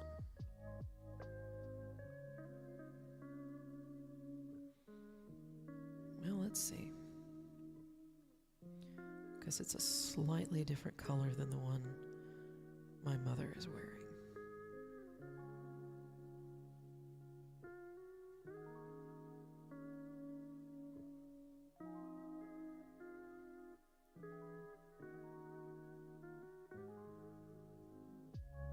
Oh, yes, this is the color.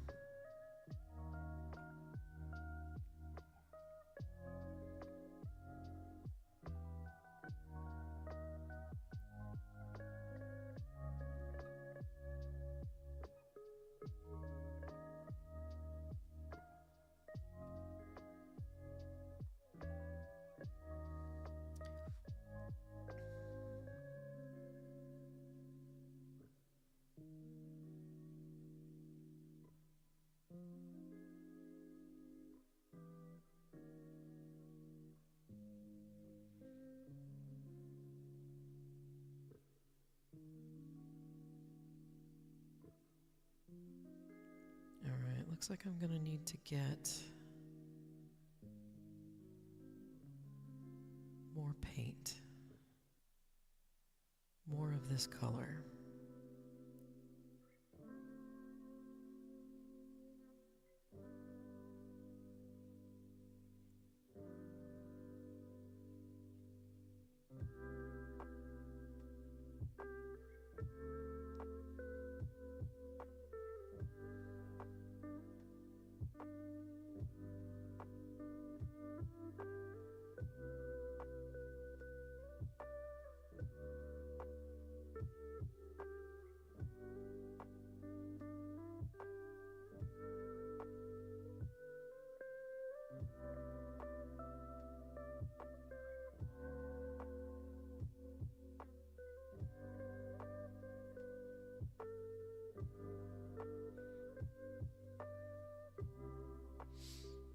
Alright. So let's see what I got here. Need to look at a picture.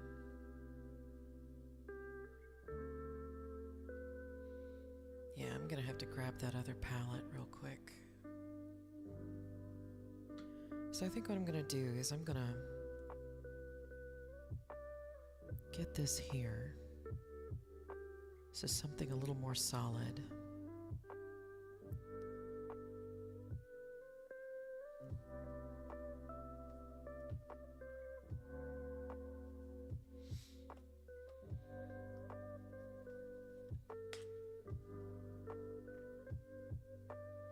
Yeah, there we go.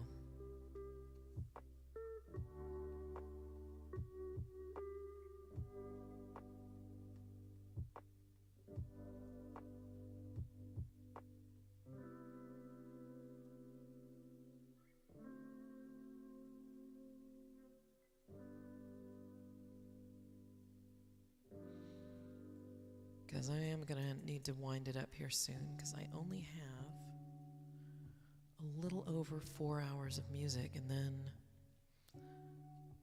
I'd be done.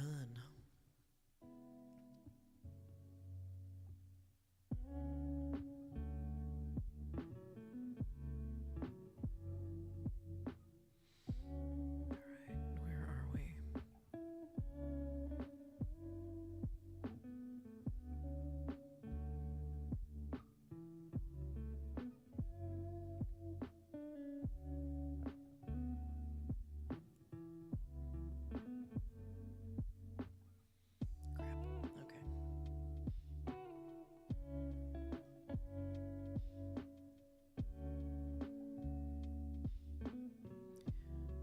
I think this background music is a keeper. I do too.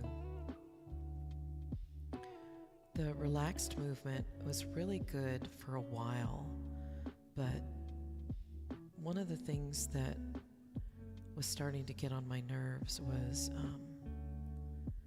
the use of the is it? The spaceman, like the Apollo 18 or what have you. It's actual footage, it's actual audio from, the historical event. But I was starting to get really tired of it. And so I went, Irene said, well, you just need to bite the bullet and pay for some music, or do a little thing where you are, I don't know, the whole video on demand thing where you can choose a couple of, you can set up your OBS so that the music that you play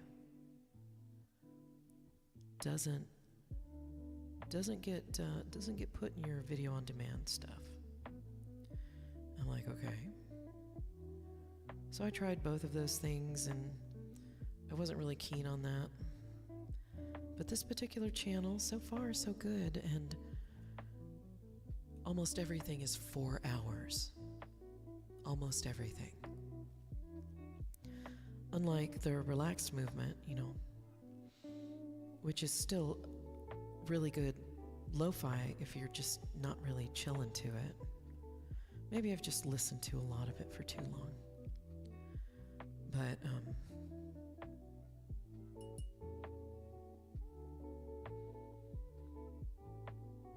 he's relaxed movement has probably 10, 11 hour videos.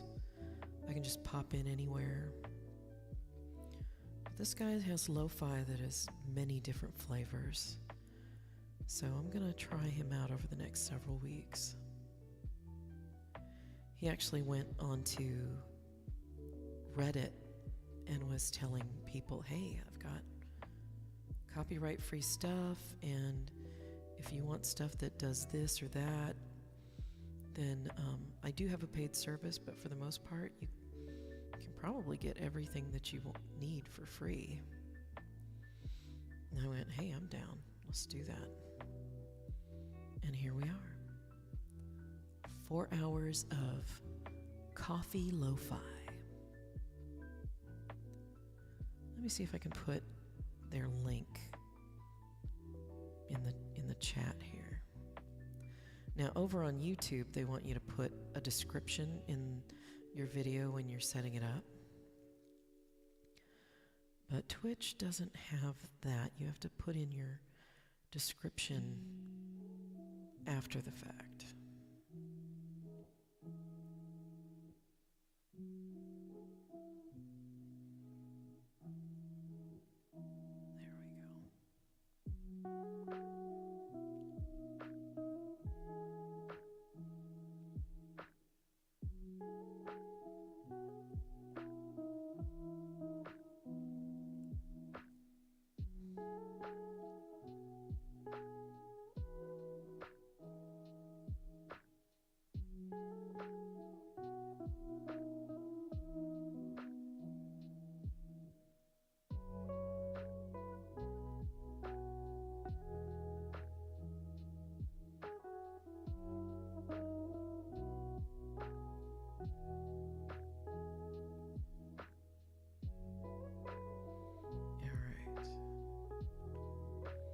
I wanted some lo-fi that didn't have a lot of pinging in it, like ping, ping, ping. That's not relaxing lo-fi. If you have some sort of in there, some sort of really high tick, that's not good lo-fi. I don't like that at all.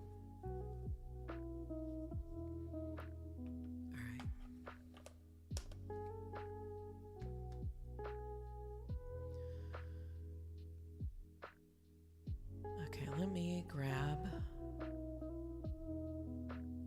the link, and I'm going to put this link for tonight's lo-fi in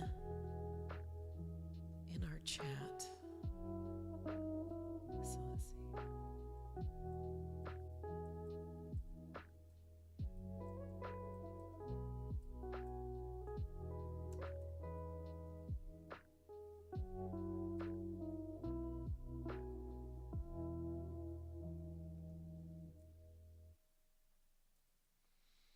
All right, that is the YouTube video that I'm using as tonight's soundtrack.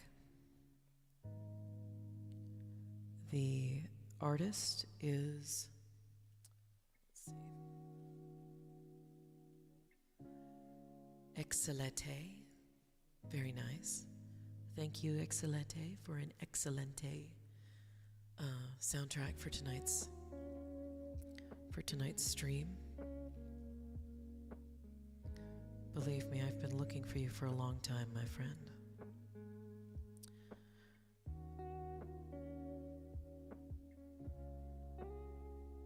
All right. Oh, this looks beautiful.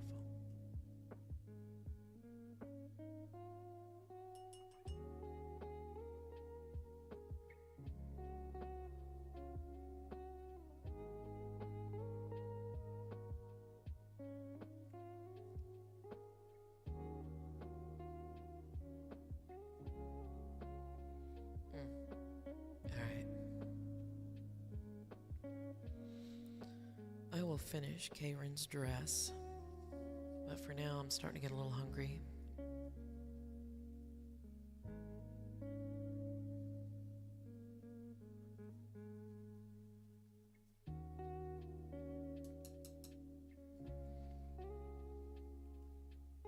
Alright, so let's back up a little bit so that we can see everything. And this is rare for me to only use one palette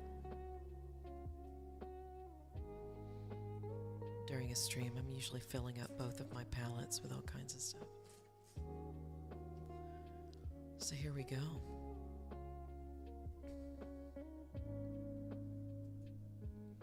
And I wanted to share with you that the last couple of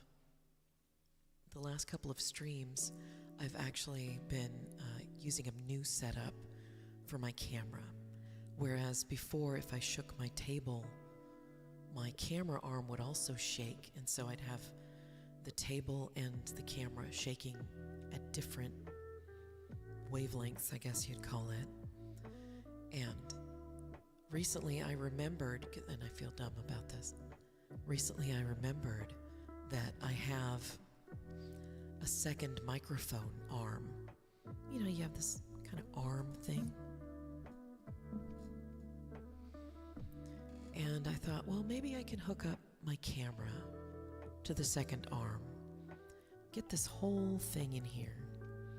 You can see my paint. Although now I'm thinking I might be a little too big over here.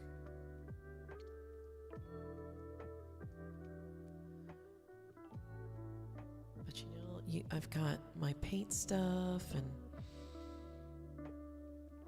you can see my desktop and all of my tools. But for the most part, if I shake this, if I shake my table, it's a lot more stable. So here I have my girls. Let's see if I can get a nice little close-up here. There we go. A little more detail. A little more detail. I'm going to turn off a light over here so that you can actually see without paint glare. There we go.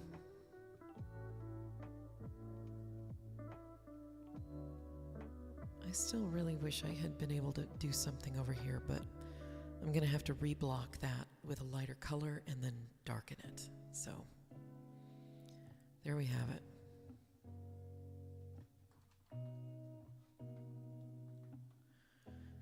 So rather than, let me look at what I've got. Oh, 2 viewers. It's you and me, DBT. I don't usually look at my numbers on Twitch, and I don't usually see any numbers on YouTube. Although it does say that 5 people dropped in. They just didn't stay for very long. And that's fine. I don't mind that at all. YouTube is a much larger shopping mall of video. So there we have it. And So here's what we've got. Ta-da! So we're not going to raid tonight. I just don't see the logic in it, really. So the rest of my week is going to be... What is the rest of my week going to be? I've got... What do I have? I have games tomorrow. And then I'm going to be singing with my Harmony ladies on Friday. I think I'm supposed to be doing something else on Saturday, but I don't remember what it is. A lot of stuff coming up for Wynne Blue. But if I have time, I think I'm going to take my own idea and go down to the park where Freddie and I used to hang out. And maybe I'll bring my guitar and a busking amp and just hang out and sing a few songs. See if anybody drops $1. I'll just leave I don't want to leave my guitar case open, because if I do that, whatever ends up in my guitar case is going to blow away. So that's probably not what I'm going to do. I might have a jar. I don't know.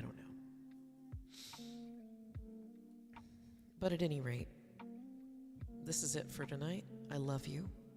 I want you to be happy. I want you to take care of yourself. I want you to take care of each other. And I want you to let somebody take care of you in a good way, you know?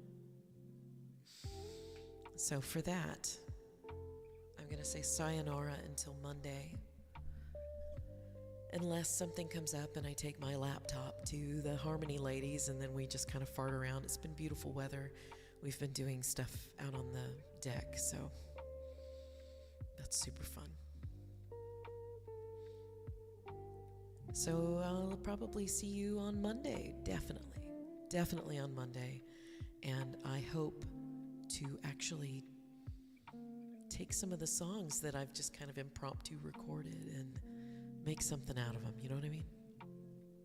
You have a good night, DBT. Have a good night, lurkers. Have a good night, Earth. And I will see you next week.